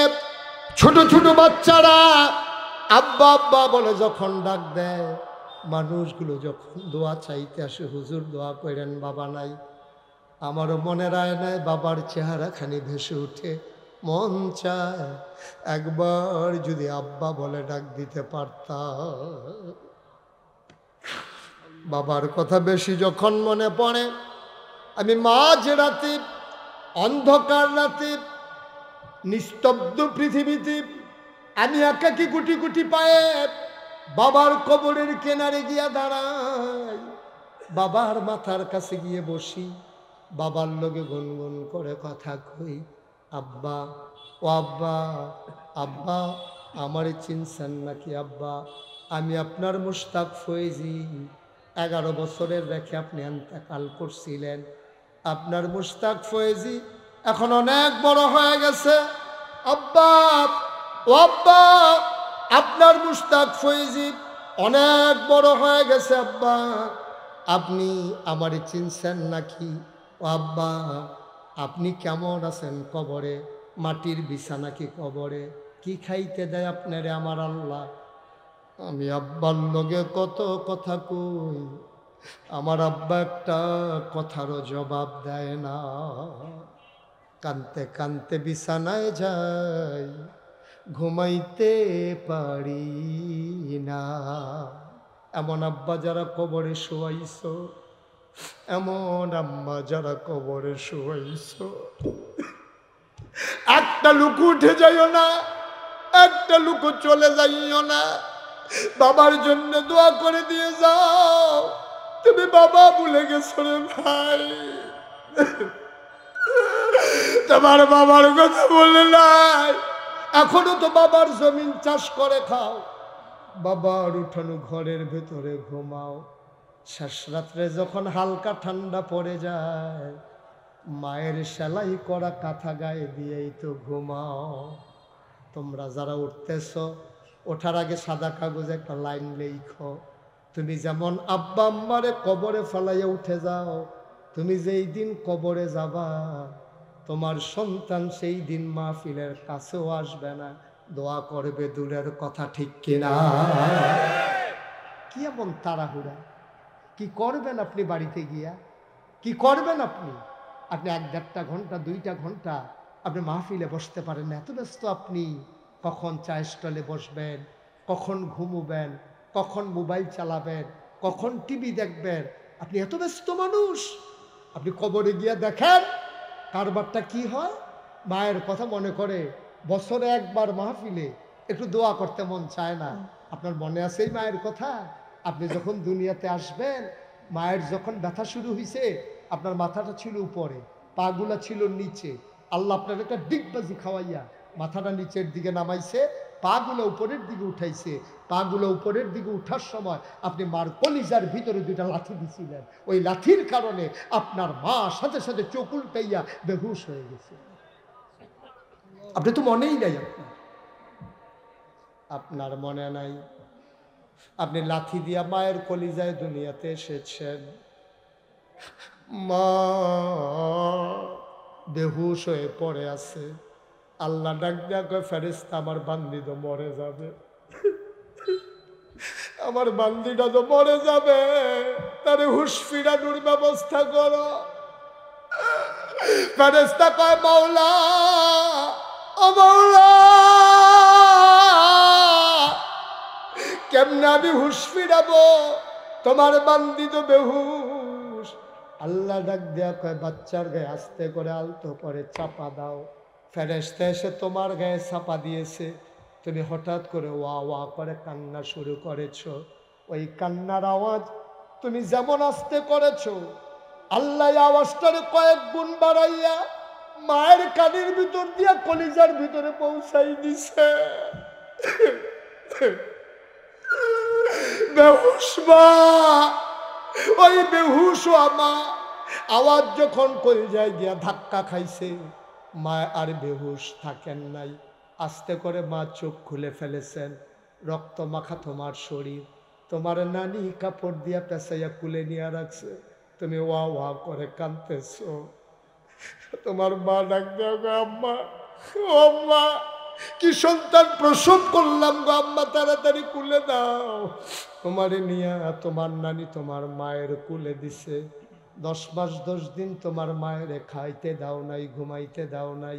তুমি হাঁটু দিয়ে গোতা মেরেছো, মাথা দিয়ে ঢুস মেরেছো। এই মা আসার সময় কলিজায় তুমি 2টা লাথি মারছো। এই মা তোমারে যখন তোমার নানি তোমার মায়ের কুলের ভিতরে দিছে, এমন একটা জায়গা নাই যেই জায়গাটায় তোমার মা চুমা খায় নাই। আনন্দাবাদের মুসলমান মুশতাক ফয়েজি যদি আর কোনোদিন না আসে, কোনোদিন যদি তোমাদেরকে না ডাকে, এমনি এমনি তোমারে কেউ বলবে না, জোর করে করে কেউ তোমারে বসাবে না রে ভাই। তোমার হাঁটা তুমি হাঁটবা, আমার কি আসে যায়। কিন্তু এই গ্রামের মাটির নিচে আমার অনেক আত্মীয়রা ঘুমিয়ে আছে। তোমরা কোনোভাবে না কোনোভাবে আমার সাথে আত্মীয়তার বন্ধনে জড়িয়ে আছো, এই জন্য জোর করে বসাতে চাই। ওই কবরের মানুষগুলোর অনেক দাবি আছে আমাদের কাছে। আজকে মায়ের কথা মনে করে একটা ফোঁটা চোখের পানি ছেড়ে দাও। চোখের পানিটা গাল বাইয়া জমিনে পড়তে দেরি, মায়ের আর বাবার কবরের আযাব বন্ধ হইতে দেরি হবে না, ঠিক কিনা? বাংলার মুসলমান, মনে রাখো, মনে রাখো, দিনটা তোমার আসবে না। হাসান বসরি রহমাতুল্লাহ আলাইহি, আল্লাহর একজন বড় ওলি, বিরাট বুজুর্গ ব্যক্তি, তিনি এক জানাজায় গেলেন। সুবহানাল্লাহ কয় না? ঘুমাই গেছেন আপনারা? বলেন সুবহানাল্লাহ। হাসান বসরি জানাজায় গিয়া উনি জানাজার শেষে কাঁদতেছেন। ভক্ত মুরিদারা কয়, হুজুর কাঁদেন কেন? কয়, বাবা একটা কথা চিন্তা করে কাঁদি, যে মানুষটার আমরা এখন জানাজা দিলাম, এখন যদি তার জীবন ফিরাই দেয়, মানুষটা কি করবে? কয়টা তো হুজুর হবে না। আমিও জানি হবে না। যদি কোনো কারণে আল্লাহ দয়া করে জীবন ফিরাই দেয়, সে কি করবে? আবার সবাই বলে, হুজুর মানুষটারে যদি জীবন ফিরাই দেয়, সে নামাজ ছাড়বে না, রোজা ভাঙবে না, মিথ্যা কথা বলবে না, সে অন্যায় করবে না, অবিচার করবে না। হুজুর যদি তার জীবন ফিরাই দেয়, মানুষটা ফেরেশতার মতো ভালো হয়ে যাবে, গোনার কাছেও যাবে না। হুজুর কান্দে আর কয়, বাবা মানুষটার জীবন ফিরাই দেওয়া হবে না, সেও আর এমন হইতে পারবে না, কিন্তু আমরা যারা বেঁচে আছি ইচ্ছে করলেই এমন হয়ে যেতে পারি। পারি না? আমি যদি আজকে সিদ্ধান্ত, ওর ডিসিশন, এটা আমার সিদ্ধান্ত, আমি নামাজ ছাড়বো না, দ্যাটস ওকে, ফাইনাল। আমি নামাজ ছাড়বো না, আমারে কে নামাজ ছাড়াবে? আমি রোজা ভাঙবো না, কে আমারে রোজা ভাঙাবে? আমি হজ ফরজ হলে করে নেব, কে আমারে বাধা দেবে? আমি মানুষের জন্য করে যাব, আমার সামর্থ্য আছে, আমি করব, কে আমাকে বাধা দেবে? আমি আমার মামার কাছে আবদার করেছিলাম, মামা আজকের মাহফিলের প্রধান অতিথি, এই জনপদে জন্ম দিয়ে নিয়েছেন আপনি, জোর করে কেউ কোনো জনপদে জন্মগ্রহণ করে নাই, এটা আল্লাহর পক্ষ থেকে আপনাকে এই জনপদে পাঠানো হয়েছে, এই জনপদে আপনার কিছু দায়বদ্ধতা আছে, আপনার কিছু করার আছে, সব করে দিতে পারবেন না। আপনি 1 কেজি করে গম দেবেন, সকালবেলা আবার লাগবে, 5 কেজি করে চাল দেবেন, পরের দিন আবার লাগবে, কিন্তু আপনি একটা কাজ করে দিতে পারেন, জনপদ বদলে যাবে। যদি শিক্ষার আলোয় আলোকিত করে দিতে পারেন, গম দেওয়া লাগবে না, চাল দেওয়া লাগবে না, গোটা সমাজ আলোকিত হয়ে যাবে, ঠিক কিনা? মামা আমার সাথে এগ্রি করেছেন, তিনি একমত হয়েছেন। এই সমাজে সামান্য সময়ের ব্যবধানে ইনশাআল্লাহ ইনশাআল্লাহ আপনার একটা একেবারে কি বলে পরিপূর্ণ পাঠাগার ঘর আকারে আপনার ইতিমধ্যে পেয়ে যাবেন, যেখানে সকাল বিকাল আপনার সেখানে গিয়ে পড়তে পারবেন, কোরআনের তাফসীর থাকবে, হাদিস শরীফ থাকবে, বাংলায় অনুদিত বিভিন্ন গ্রন্থ থাকবে, সেগুলো পড়ে পড়ে আমরা শোনার মানুষ হব ইনশাআল্লাহ। আল্লাহ যেন কবুল করে, সবাই পড়ে আমিন, জোরে পড়ে আমিন। আপনার মানুষটার জন্য দোয়া করার দরকার আছে না? এই আহা এখন তো ফলাফাইনি উঠছে, এবার বুঝার মানুষ উঠছে কি তো? আরে ইচ্ছা করলে আপনি আগে বাইক যেতে পারবে, কথা তো আরেকটা মনে পড়ছে না, কইলি তোমরে একটা মাহফিল আমি কত করে বুঝাইতেছি, উঠতেন না উঠতেন না উঠতেন না, আমি ডাইনিতে চাইলে বামিতে একটু উঠতে লাগে, বামের চাইলে ডাইনিতে উঠতে লাগে, সারা বেলা ছুটে গেলাম। শেষ পর্যন্ত আমি আরেক দিকে চাইয়া রয়েছি, আমি দেখি কাটা কাটা উঠে, বাম দিকে চাইয়া রয়েছি, কতক্ষণ পরে দেখি ডাইনি দিকে একটা বেড়া পর্যন্ত গেছে, আমি কারেগা তেজে ফাল দিয়া পড়ছে, ফাট দিয়া প্যান্ডেলের হেগুলা ছিল আসা বাস, যে প্যান্ডেল করে যে বাস কিউ ফুটছে, ফলাফানে যে কালেকশন করছে, এই আসা আইকলা বাস রাখছে হেগুল দিয়া তে করছে, কিন্তু আমি যখন করছি ক্যাটারিটা তা আটকা দৌড় দিয়ে যে করছে, নতুন লুঙ্গিটা স্যারেট করে নাই। আরে এখানে শেষ নিয়ে আরো আছে না ঘটনা, এই বুড়ি আঙ্গুলের নোকটা উল্টাই লিছে নাতে, এই বুড়ি আঙ্গুলের নোকটা উল্টাই ওমাগো করে সিল্লাম দিয়া লাইছে, তার এরপরে এই ব্যান্ডেজ কইরা তার হাসপাতালও লইয়া গেছে, নিচে কসবা নিচে পরে হ্যাঁ তার করছেন কিতা, এই নার্স মাস ডাক্তার তুলছে, তুললে সেটা তার ফাওয়ার মধ্যে পরিষ্কার করে ব্যান্ডেজ করছে, কইরা সেটা নালগি দিয়ে রাখছে ফাও, কয় ডাক্তার সব বাজ্যে গিয়ে ব্যান্ডেজ দিয়েছে, আরে না বাজ্যে গিয়ে যখন নামানোর লগে লগে আবার ফিনকি দিয়ে রক্ত ছুটবো, ওই তাথা 6 ঘন্টা, কয় ঘন্টা, আর কথা কয় না রে, কয় ঘন্টা, হাতে 6 ঘন্টা ফাও আলগি দিয়ে হত্যা রয়েছে, আর মনে মনে কইতেছে হুজুরে না করছিল রে, কথা তো শুনলাম না, তে রিক্সা দিয়া পরে 6 ঘন্টা পরে আইছে, ফজরের আজান দিছে, সকলে বাইক গিয়ে ঘুমাইয়ে উঠছে, তে বাইক আইতে আসছে। ইচ্ছা করলে আপনি তাড়াতাড়ি আইয়া পড়তেন পারবেন, তাড়াতাড়ি বাজ্যে গেতেন পারবেন, কথা যে শুনেন না টের পাইবেন পরে না, যখন সার্ট করে লুঙ্গিটা নেই তখন না টের পাইবেন। কয় ঘন্টা হয়েছে ওয়াজ নিয়ে, আমি তো নিয়ত করছিলাম মামুরা বাইতাইছি, আর অন্তত 4-5 ঘন্টা ওয়াজ করার, আপনারা লেগে হওয়া না করতো না যদি করবো, হ্যাঁ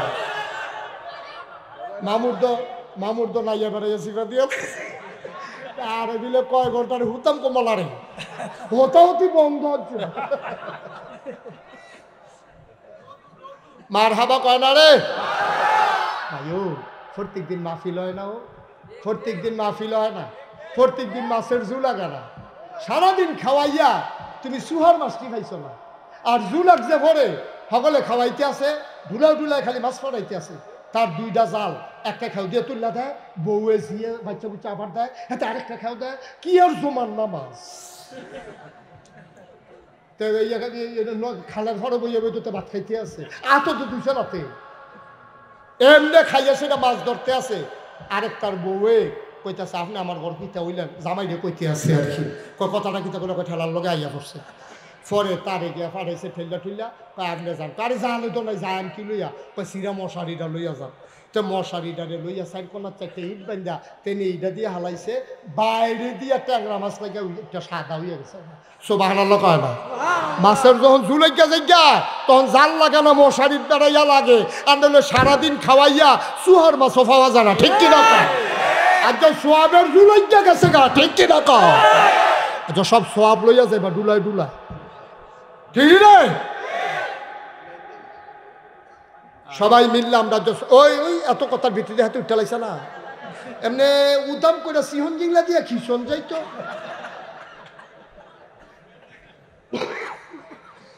আচ্ছা তাতে তাহলে লইয়া দুইজনে ফোটালা।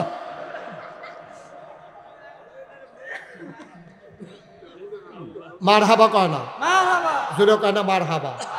ভাইও ভাই সারা জীবন থাকতেন না তো, দুনিয়া থাকতেন না সারা জীবন, একটা ফুসি লইয়া যাইয়ার, একটা ফুসি লইয়া যাইয়ার, নাহলে যাইবে করে হালানি গেছে বরবাদ হইয়া সব, ঠিক কিনা কও ভাই? দিনের চিন্তা কি আপনি খেয়াল করে দেখছেন? শিক্ষা নেওয়ার বিষয়, সব কিছু তামাশার বিষয় না, হাসির বিষয় না, প্রতিটা কথার জবাব দিতে হবে। আমরা তো অনেক কথা কই আলাই, অনেক কথা কইতে গিয়ে অনেক সময় অনেক ভুল কথাও চলে আসে। যেমন কিছুদিন আগে আমি আম্মাজান খাদিজার ব্যাপারে কথা বলতে গিয়া একটু অন্যভাবে বলে ফেলছি, আঞ্চলিক ভাষায় কথা বলি তো অনেক সময়, কিন্তু আমি পরে বুঝছি কথাটা এইভাবে বলাটা ঠিক হয় না। আমি বলছি যে এইভাবে কথা না, কে বললো না বললো আমার দরকার নেই, আমার চিন্তা হলো যে কথা বলতে অনেক চিন্তা করে বলতে হবে। ওনাদের সম্মান মর্যাদা এটা অতুলনীয়, যেটার তুলনা চলে না। এই জন্য কথা বলতে হবে খুব মাইপা মাইপা। অনেক সময় আমাদের কথা 2-2.5 ঘন্টা কথা বলি তো, অনেক সময় এমন কথা হয়ে যায় যেটা অনাকাঙ্ক্ষিত, পরে নিজেও বুঝি আসলে এই কথাটা না বললেই ভালো ছিল। আলহামদুলিল্লাহ বলবেন না? এটা পরে নিজেই বুঝি যে এই কথাটা এইভাবে না বললে অন্যভাবে বলা দরকার ছিল, কতভাবেই বলা যায়। আল্লাহ যেন কবুল করে, ওইভাবে যেন সাবধানতার সাথে প্রতিটি পদক্ষেপ নেওয়ার তৌফিক দান করে। সবাই কনা আমিন, জোরে কনা আমিন। কথা বলা সহজ, আমাদের দেশে আপনি একটা কিছু কইছে দেখবেন ফেসবুকের ভিতরে কেমন জায়গাতে আছে, এইটা সিস্টেম না। আমি যদি দেখি যে মামার একটা সমস্যা, তা আমার সর্বোচ্চ দায়িত্ব হলো আমি যে কোনো মূল্যে ওনার একটা মোবাইল নাম্বার সংগ্রহ করে আমি ওনাকে ফোন করে বলা, আপনি কোনো জানেও না হেবাড়া রয়েছে ডাহা, আর আপনি হেবাড়ার ব্যাপারে মিছিল বার কইরা দাঁড়াইতের মতো হিট চালাইতে আছেন, এটা সিস্টেম না। তো ওনার তো কোনো লাভ হইল না, আপনারও কোনো লাভ হইল না, বরঞ্চ লাভ হইল এটা যদি ওনাকে ধরাই দিতে পারতেন, উনি যদি শুধরে যেতে পারতো, তাইলে জিনিসটা লাভ ছিল। অনেক ওলামা একারাম অনেক সময় আমাকে ফোন করে পরামর্শ দেন, হুজুর এই ব্যাপারটা এইভাবে না বলে ওইভাবে বললে ভালো হয়। আমি এগ্রি করি, আমি অনেক সময় নিজে মন থেকে গ্রহণ করি, ঠিকই তো আছে, এই কথাটা আসলে এইভাবে না বলে ওইভাবে বললেই ভালো। কিন্তু আমাদের দেশে কথা নেওয়ার মতো মন মানসিকতা আবার কম। কিন্তু আল্লাহ আমাকে এটা দিছে, আপনি যদি আমাকে ধরাই দিতে পারেন যে হুজুর এটা এইভাবে না বলে ওইভাবে বললে ভালো হয়, আমি একেবারে সাথে সাথে সেকেন্ডের ভিতরে আমি এটা নেওয়ার মতো ক্ষমতা মন মানসিকতা আল্লাহ আমাকে দিয়েছে। আল্লাহ যেন কবুল করে, সবাই কনা আমিন, জোরে পড়েন আমিন। আমাকে যারা পরামর্শ দেয়, আমার যারা হিতাকাঙ্ক্ষী শুভাকাঙ্ক্ষী, আমি তাদের মঙ্গল কামনা করি। যারা আমাকে পরামর্শ দিয়ে দিয়ে আমাকে এত দূর পর্যন্ত এগিয়ে নিয়ে এসেছে, আমি তাদের জন্য দোয়া করি, আল্লাহ যেন কবুল করে, সবাই পড়েন আমিন। বন্ধুরা আমার, তাইলে আমরা কথা কি দাঁড়াইলো, আজকের মাহফিল কবুল, এটা আমার মন সাক্ষী দিয়েছে, আলহামদুলিল্লাহ বলবেন না? সুতরাং আপনার আব্বা আম্মার জন্য একটু দোয়া করার দরকার আছে নাকি নাই? দোয়ার আগে একটু তাওবা করারও দরকার আছে। যেহেতু আমার মামা ইঞ্জিনিয়ার কামাল সাহেব, উনি যেহেতু ইনশাল্লাহ পাঠাগারটারে ইমিডিয়েটলি, আমি যত ব্যস্ত থাকি মামাও আসবে আমিও আসবো, যোগাযোগ করবা তোমরা ছেলেরা, আমরা এসে পাঠাগার উদ্বোধন করবো ইনশাআল্লাহ। আগামীকালকে সকালে মামাকে নিয়ে এই স্থান এলাকা পরিদর্শন করে ভিজিট করে কোন জায়গায় করা যায়, সকালবেলা মামাকে নিয়ে তোমরা করবা, করার পরে কিভাবে কি করা যায় মামার সাথে টাইম টু টাইম যোগাযোগ করে এটা করে ফেলবা ইনশাআল্লাহ। কাজ শেষ হলে যত ব্যস্ত থাকে আমি দিনের বেলা হলেও আমরা এসে উদ্বোধন করবো। মামাই নিয়ে আবার কোন যে না লাগবে, আপনার লাগবে না, আমি এসে সারবো, লাগবো না? হ্যাঁ আমার লাগবে না, গাড়াইতার মামু কারবার উঞ্চিত কি থাকছে, আমি না আইলে সারবো, আপনি আইলে সারবো। মাশাআল্লাহ, আমিন কর, জুড়ে বলেন ইনশাআল্লাহ। এই নামতাবাদবাসী এই একেবারে পরিপূর্ণ একটা পাঠাগার পেয়ে যাবা ইনশাআল্লাহ। আল্লাহ যেন কবুল করে, সবাই পড়ে আমিন। আমরা সবাই মিলে একটু তওবা করি। এতক্ষণ আমি কাউকে বসতে বলি নাই, এখন একটু বসে পড়তে পারলে ভালো হবে। আমরা তওবা করবো তো, আল্লাহর দরবারে মাপ চাইবো। দাঁড়াইয়া বেড়াগিরি দেখাইয়া মাপ চাওয়াটা সুন্দর হবে না। আচ্ছা জি, এগুলো আগে বলতে হবে। হ্যাঁ, এই শুনেন, আজকে আমাদের এই জাতি ধ্বংস হওয়ার পিছনে সবচেয়ে বেশি যেটা ভূমিকা পালন করে, এটার নাম হলো মাদক এবং নেশা। ঠিক কিনা বলেন? আপনাদের গ্রামটা তো বর্ডার বেল্টে, গোপীনাথ সুরফা রিলে যেগুলো গোল্ডেন দিয়া ফলে ইন্ডিয়া ফুটে যাবেন কারণ আপনাদের গানপুরের হেদিক দিয়ে ইন্ডিয়া না, আপনাদের এলাকা বর্ডার বেল্টে। এখানে শুধু বলে কথা না, সারা বাংলাদেশে যে কোনো জায়গায় মাদক দ্রব্যগুলো এখন হাতের নাগালে পাওয়া যায়। একটা যুবককে ধ্বংস করার জন্য এক বোতল ফেন্সিডিল, এক পুরিয়া কি বলে হিরোইন, আর একটা ইয়াব্বা, হ্যাঁ কি ইয়াব্বা না কি জানি, ইয়াবা ইয়াবা হুজুরকে খাইতামও পারতাম না, নামও কইতাম পারতাম না। আর এই ইয়াব্বা ফেন্সিডিল শেষ করে দিচ্ছে আমার জাতিকে। আল্লাহ যেন এটা থেকে আমাদেরকে হেফাজত করে, সবাই করা।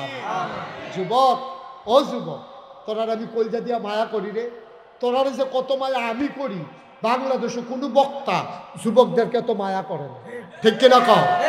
এটাকে আমি কলজা অন্তত দেখাইতাম তো পারি না, কলজা তো ভিতরে যদি খালি বার করে দেখাইতাম পারতা, দেখলো ফুরাটা কলজার ভিতরে যুবক যুবক যুবক যুবক যুবক যুবক প্রতি লাইনে লাইনে হুদা যুবক লেখা, মার হাবা কয় না। অর্থাৎ আরেকটা মনে পড়ছে, এটা কি কইলিতা, আমার মাহফিল আছিল মা দাইয়া, কি দাইয়া, মা দাইয়া আমার মাহফিল চান্দিনা দিয়া, আমি মা দাইয়ার দিকে যাইতে আছি গাড়ি লইয়া। এমন টাইমে দেখি দুনিয়ার ফলাফল সাইকেল, এইটা সুটটা দিয়ে বয় দেয়নি, কয়দিন পরে বড় হইব, বস মার হাবা কর। তো আমি যে গাড়ি দিয়ে যাইতে আছি হাইওয়েতে, শীতের ভিতরে দেখি ফেফাত ফেফাত করিয়া সাইকেল চালাইয়া ফলাফান যাইতে আছে মাদাইয়ার দিকে। আমি আমার ড্রাইভারকে কইলাম, আমার মনটায় সাক্ষী দিছে, এটা আমার মাহফিলও যাইতে আছে, গাড়ি সাইড কর। গাড়ি সাইড করছে পরে ফলাফানটা কইলাম, তোমরা কই যাও? মাদাইয়া। আমি হ্যাঁ গীতা নাগাইশির ফিরসা মুস্তাক ফৈজি আছে না, আইতে আছে। তা আমি কই, তোমরা মুস্তাক ফৈজির চিনো নি? কই চিনি নি গীতা, ওয়াজ শুনিটা সব সময়। আমি কেমনি চিনবানি? কই হুজুর দূরে থাকি তো চিনি নি জানি। আমি কই লাইটটা জ্বালা। গাড়ির লাইট জ্বালাইছে পরে উমা হুজুরে তি, হুজুরে মার হাবা কানা রে। ফলাফেন যে আমারও কত মহব্বত করে, আমিও তো টের পাই। আমি মহব্বত করি, তেমনি না মহব্বত করে যাইব কো। তো সবাই মিল্লা আমরা একটা সোনার পৃথিবী গড়ব, কাগজে পত্রে নয়, প্রকৃত অর্থেই আমরা সোনার বাংলা গড়ব। আর সোনার বাংলা গড়ার জন্যে আমরা সবাই মিলে সোনার মানুষ হব ইনশাআল্লাহ। সবাই রাজি আছেন ইনশাআল্লাহ? সবাই রাজি? হাত নাম। সোনার মানুষ হব, মিথ্যা কথা বলবেন না, এটা আমার ডিসিশন। আমি মিথ্যা বলবো না, কে আমারে মিথ্যা বলাবে? আমি সুদ খাবো না, কে আমারে খাওয়াবে? আমি চুরি করব না, কে আমারে করাবে? আমি নামাজ ছাড়বো না, কে আমারে ছাড়াবে? সহজ হিসাব। আজকে থেকে সিদ্ধান্ত নেই, এক ওয়াক্ত নামাজ যেন আর ছুটে না যায়। পারবো না ইনশাআল্লাহ? তো সবাই আমরা নামাজের মতো করে বসি, নামাজের মতো করে তওবা করবো। যারা পারেন একটু বসে করে আমরা তওবা করি। সবাই আমার সাথে পড়েন, আউযু বিল্লাহি মিনাশ শাইতানির রাজিম, বিসমিল্লাহির রহমানির রহিম, আস্তাগফিরুল্লাহ রব্বি মিন কুল্লি যামবি ওয়া আতুবু ইলাইহি লা হাওলা ওয়ালা কুওয়াতা ইল্লা বিল্লাহিল আলিয়্যিল আযীম। হে আল্লাহ, হে আল্লাহ, হে আল্লাহ, ইচ্ছায় অনিচ্ছায় প্রকাশ্যে গোপনে শয়তানের কুমন্ত্রণায় পড়ে, নফসের তাড়নায় পড়ে জীবনে যত গুনাহ করেছি, কবিরা সগীরা শিরক বেদাত, সমস্ত গুনাহ থেকে খালেস অন্তরে তওবা করি। হে আল্লাহ, গুনাহ মাফ করে দাও, তওবা কবুল করে নাও। আশহাদু আল্লা ইলাহা ইল্লাল্লাহু ওয়াহদাহু লা শারীকা লাহু ওয়া আশহাদু আন্না সাইয়্যিদানা হাবিবানা মাওলানা মুহাম্মাদান আবদুহু ওয়া রাসূলুহু সাল্লাল্লাহু আলাইহি ওয়াসাল্লাম। আমিন আমিন আমিন। আপনারা সবাই দেখছেন, সব জায়গায় পোস্টারে লেখা থাকে না, মুশতাক ফৈজি পীর সাহেব। পীর সাহেব আর আমার শখও ছিল না, চিন্তাও ছিল না, কারণ আমি দেখেছি বাংলাদেশের পীর আলীর নাম দিয়া কি হয় এটা আমার আর দেখার বাকি নাই। অধিকাংশ যা হয় যেটা বলা যাবে না, যেটা ইসলামের সাথে কোনো সম্পর্ক নাই, ঠিক কিনা বলে? আমার লজ্জা লাগে যখন আমি দেখি সুস্থ সবল একটা মানুষ হগিন্নি বেডিয়ে টেহা দেয়, সেইটা আবার আতলয়, রিক্সাওয়ালা টেহা দেয়, সেইটা লইয়া বইয়া বইয়া খায়। দেখলে লজ্জায় মাথা হ্যাট হয়ে যায়। আমি মেহনত করে খাওয়াইনা মানুষ, মুড়ি দিয়া খাওয়াইনা মানুষ, আমি অনেক কষ্ট করে খাওয়াইনা মানুষ, বইয়া বইয়া হগিন্নি বেডি টেহা দিব, রিক্সাওয়ালা টেহা দিব, এটা কেমন কথা? পারলে আমাদেরও না তাদের জন্য কিছু করা উচিত। আপনারা দেখেছেন সোশ্যাল মিডিয়ার সুবাদে করোনার সময় আমি ঘরে ঘরে যতটুকুন পেরেছি আমি সাহায্যের হাত নিয়ে আমি করোনাকে মানুষ যেন বিব্রত না হয়, আমি অনেকের ঘরে বাজার ছিল না, আমি আমার মতো তৌফিক অনুযায়ী চেষ্টা করেছি। আপনারা দেখেছেন গত বন্যায় আমি 15 দিন পরিবার থেকে বিচ্ছিন্ন ছিলাম। আমি বিভিন্ন জনপদে পানিতে ভেঙে ভেঙে আমি মানুষের কাছে সাহায্য নিয়ে গিয়েছি। মানুষ আমাকে দেখে কেঁদেছে, হুজুর আপনার মতো মানুষ পাঞ্জাবি ভিজাইয়া পায়জামা ভিজাইয়া আপনি বাড়িতে চলে আসছেন। আমি বলছি যে এতদিন তো আপনারা আমারে দেখছেন, আমার কি মন চায় না আপনাদেরকে দেখতে? এজন্য দেখার জন্য চলে আসলাম। আমি চেষ্টা করেছি মানুষের কাছে ত্রাণ আর পুনর্বাসনের মাধ্যমে তাদেরকে একটু এগিয়ে নিয়ে যাওয়ার জন্য, যে কোনো ক্রাইসিস পিরিয়ড ওভারকাম করার জন্য এই জনপদে আমি কাজ করেছি। আপনারা দেখেছেন 5ই আগস্টের দ্বিতীয় স্বাধীনতার পরে আমি কুমিল্লাতে এসপি সাহেবের সাথে মিটিং করে, ডিসি সাহেবের সাথে মিটিং করে আমি এনশিওর করেছি যে কুমিল্লা শহরে কোনো মন্দিরে কোনো মুসলমানের সন্তান আক্রমণ করবে দূরের কথা, আমরা সবাই মিলে মন্দিরগুলোকে পাহারা দেব। একটা ব্যতিক্রমী ঘটনা আমরা ঘটিয়ে দিয়েছি, কুমিল্লা শহরে মন্দিরগুলোর দিকে ঢিল মারবে দূরের কথা, কেউ বাঁকা নজরও তাকায় নাই। আলহামদুলিল্লাহ বলবেন না? আমরা তাদেরকে মনে করি আমাদের কাছে আমানত, তারা সংখ্যালঘু, আমরা এটাতে বিশ্বাস করি না। হিন্দুরা সংখ্যালঘু কবে, সংখ্যায় কম, কিন্তু তারাও এই দেশের নাগরিক, আমরাও এই দেশের নাগরিক। কিন্তু দুঃখ লাগে কিছু কিছু হিন্দু ভাত খায় বাংলাদেশও কুলিহালা হিন্দু, ঠিক নি রে? এমনি আমরা চাইয়া রাহি বেড়া মার ফেডেও তো বাচ্চারা এমনি আরামে থাকে না, হিন্দুরা যেমনি থাকে, ঠিক নি রে? এই বাংলাদেশে 5ই আগস্টের আগে কোন আলেম ওলামা এত নিরাপদে থাকতে পারে নাই, বাংলাদেশে হিন্দুরা যত নিরাপদে আছে। আলেম ওলামাকে মিথ্যা মামলা দিয়ে হামলা করে, তাদের বিরুদ্ধে মামলা হয়েছে, হামলা হয়েছে, জেল জুলুম নির্যাতন হয়েছে, যেই জেলগুলো ভরে থাকার কত চুর বদমাইশ দিয়া ওই জেলখানাগুলোতে ভরে গেছে আলেম ওলামা দিয়া, ঠিক কিনা? বানানো গল্প না, এখন সবগুলো আলেম বের হতে পারে নাই। কি অপরাধ ছিল তাদের? অপরাধটা কি? বাংলাদেশের কোন আলেম চুরি করেছে, কোন আলেম ডাকাতি করেছে, মিথ্যা ট্রাইব্যুনাল বানাইয়া, মিথ্যা মদ সাজাইয়া, মিথ্যা সাক্ষী দিয়া ইসলামী আন্দোলনের নেতাদেরকে অন্যায়ভাবে ফাঁসি কাস্টে ঝুলানো হয়েছে, ঠিক কিনা বলো? আমরা চেষ্টা করেছি শান্তি শৃঙ্খলা রক্ষা করার জন্য, স্থিতিশীলতা বজায় রাখার জন্য। আমি মুশতাক ফৈজিকে, আমার দাদা, আমার আব্বা দাদার আগে ইন্তেকাল করছে, দাদা ছিলেন ফুরফুরার দরবারের বড় পীর, ফুরফুরা সিলসিলার একজন বড় পীর। তিনি আমাকে ডেকে পাঠালেন, বললেন দরবারের দায়িত্ব আমার পরে তোমাকেই নেওয়া লাগবে। আমি বললাম দাদা আমার 3 জন চাচা আছে, বড় ভাই আছে, সবাই থাকতে আমাকে কেন? দাদা বললেন আমি জানি কারি দিয়া হবে। আমাকে হাতে ধরে ধরে আমার আম্মার কাছে নিয়ে গেলেন। আমার আম্মার কাছে নিয়ে কইতে আছে, কয় যে মুশতাককে আমারে দিয়া দাও। কই মুশতাক তো আপনারই, আপনার নাতি, আবার দেব কি? ওই ইসলামের জন্য ওকে আমার জন্য আমার কাছে দিয়ে দাও। আমার আম্মা কানতে কানতে আমার দাদার হাতে উঠিয়ে দিলেন। সেই 96 সালে আমি কামিল পাশ করেছি, 98 সালে আমার দাদা ইন্তেকাল করেছেন। সেই থেকে এই দরবারের বোঝা এই গোলামের কাঁধে। চেষ্টা করেছি প্রতিটি সময় কাজে লাগানোর জন্যে, প্রতিটি জনপদে আলু ছড়িয়ে দেওয়ার জন্য। সবাই দোয়াতে শরীক হন, আল্লাহুম্মা আমিন। রব্বানা যালামনা আনফুসানা ওয়া ইল্লাম তাগফির লানা ওয়া তারহামনা লানাকুনান্না মিনাল খাসিরিন। রব্বানা আতিনা ফিদ দুনিয়া হাসানাতাও ওয়া ফিল আখিরাতি হাসানা ওয়া কিনা আযাবান নার। আয় আল্লাহ তাআলা, তোমার কুদরতি পায়ে ধরে ভিক্ষা চাই, আমাদের জীবনের গুনাহগুলো মাফ করে দাও। এই জীবনে আমরা আর গুনাহ করব না। বলেন আল্লাহ আল্লাহ আল্লাহ। এই জীবনে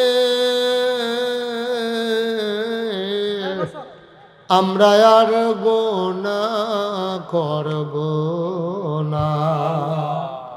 হাতের গুনাহ মাফ চাই, পায়ের গুনাহ মাফ চাই, চোখের গুনাহ মাফ চাই, মুখের গুনাহ মাফ চাই, সমস্ত অঙ্গ প্রত্যঙ্গের গুনাহ মাফ চাই।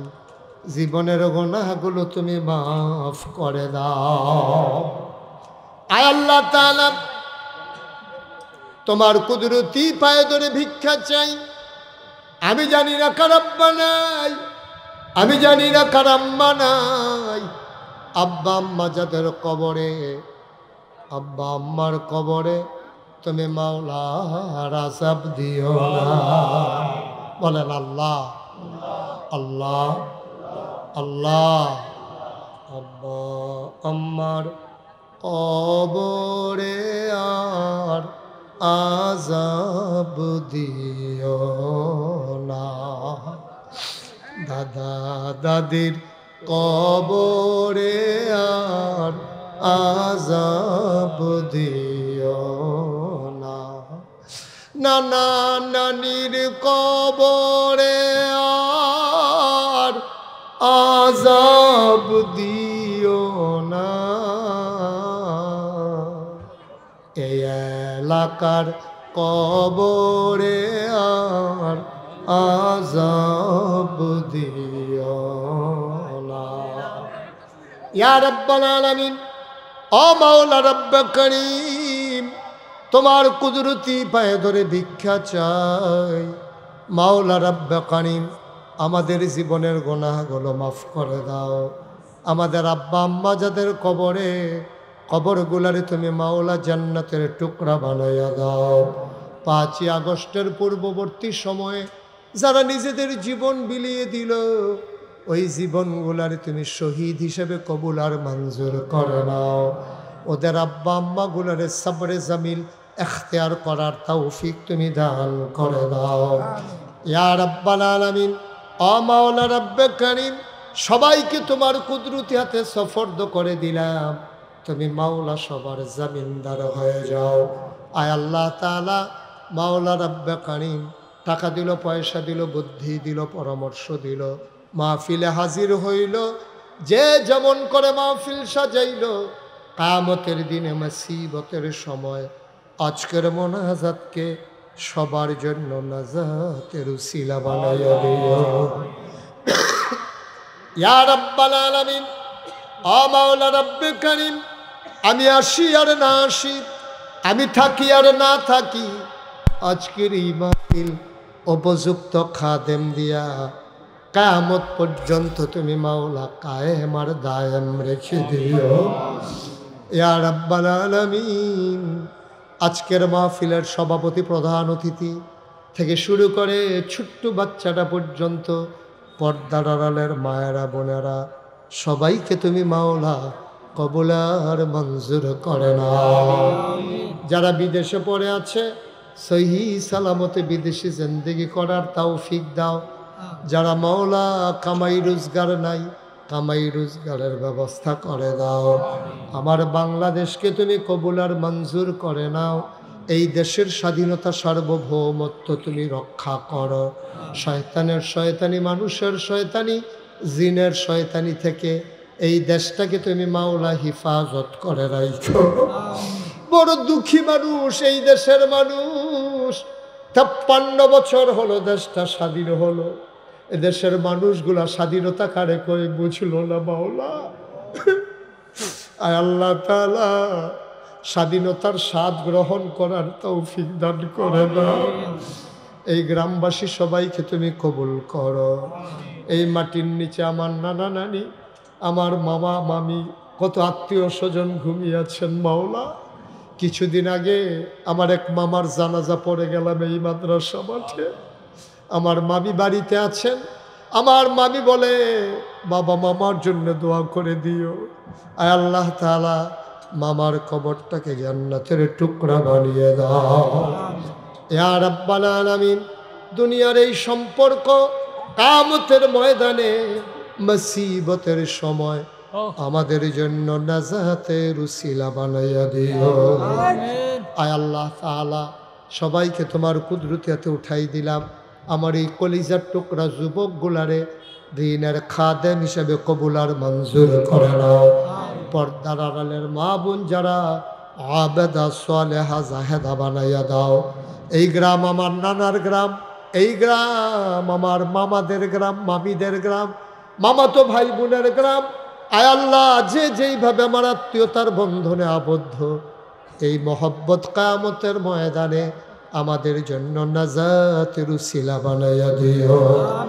আমার ইঞ্জিনিয়ার কামাল মামা যে স্কুলটা আল্লাহ তৈরি করেছেন, এই স্কুলটা অতি দ্রুত আইনি জটিলতা দূর করে দিয়ে সরকারি এমপিওভুক্ত করে এই প্রতিষ্ঠানটাকে মঞ্জিলে মাকসুদে নিয়ে যাওয়ার তৌফিক তুমি দান করে দাও ইয়া রাব্বাল আলামিন। এই মাদ্রাসার যত চাহিদা আছে পূরণ করে দাও, যত অভাব আছে দূর করে দাও।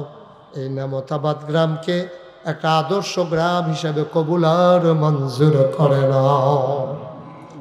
রব্বানা ফাগফির লানা যুনুবানা ওয়া কাফির আন্না সাইয়্যাতিনা ওয়া তাওয়াফানা মাল আবরার।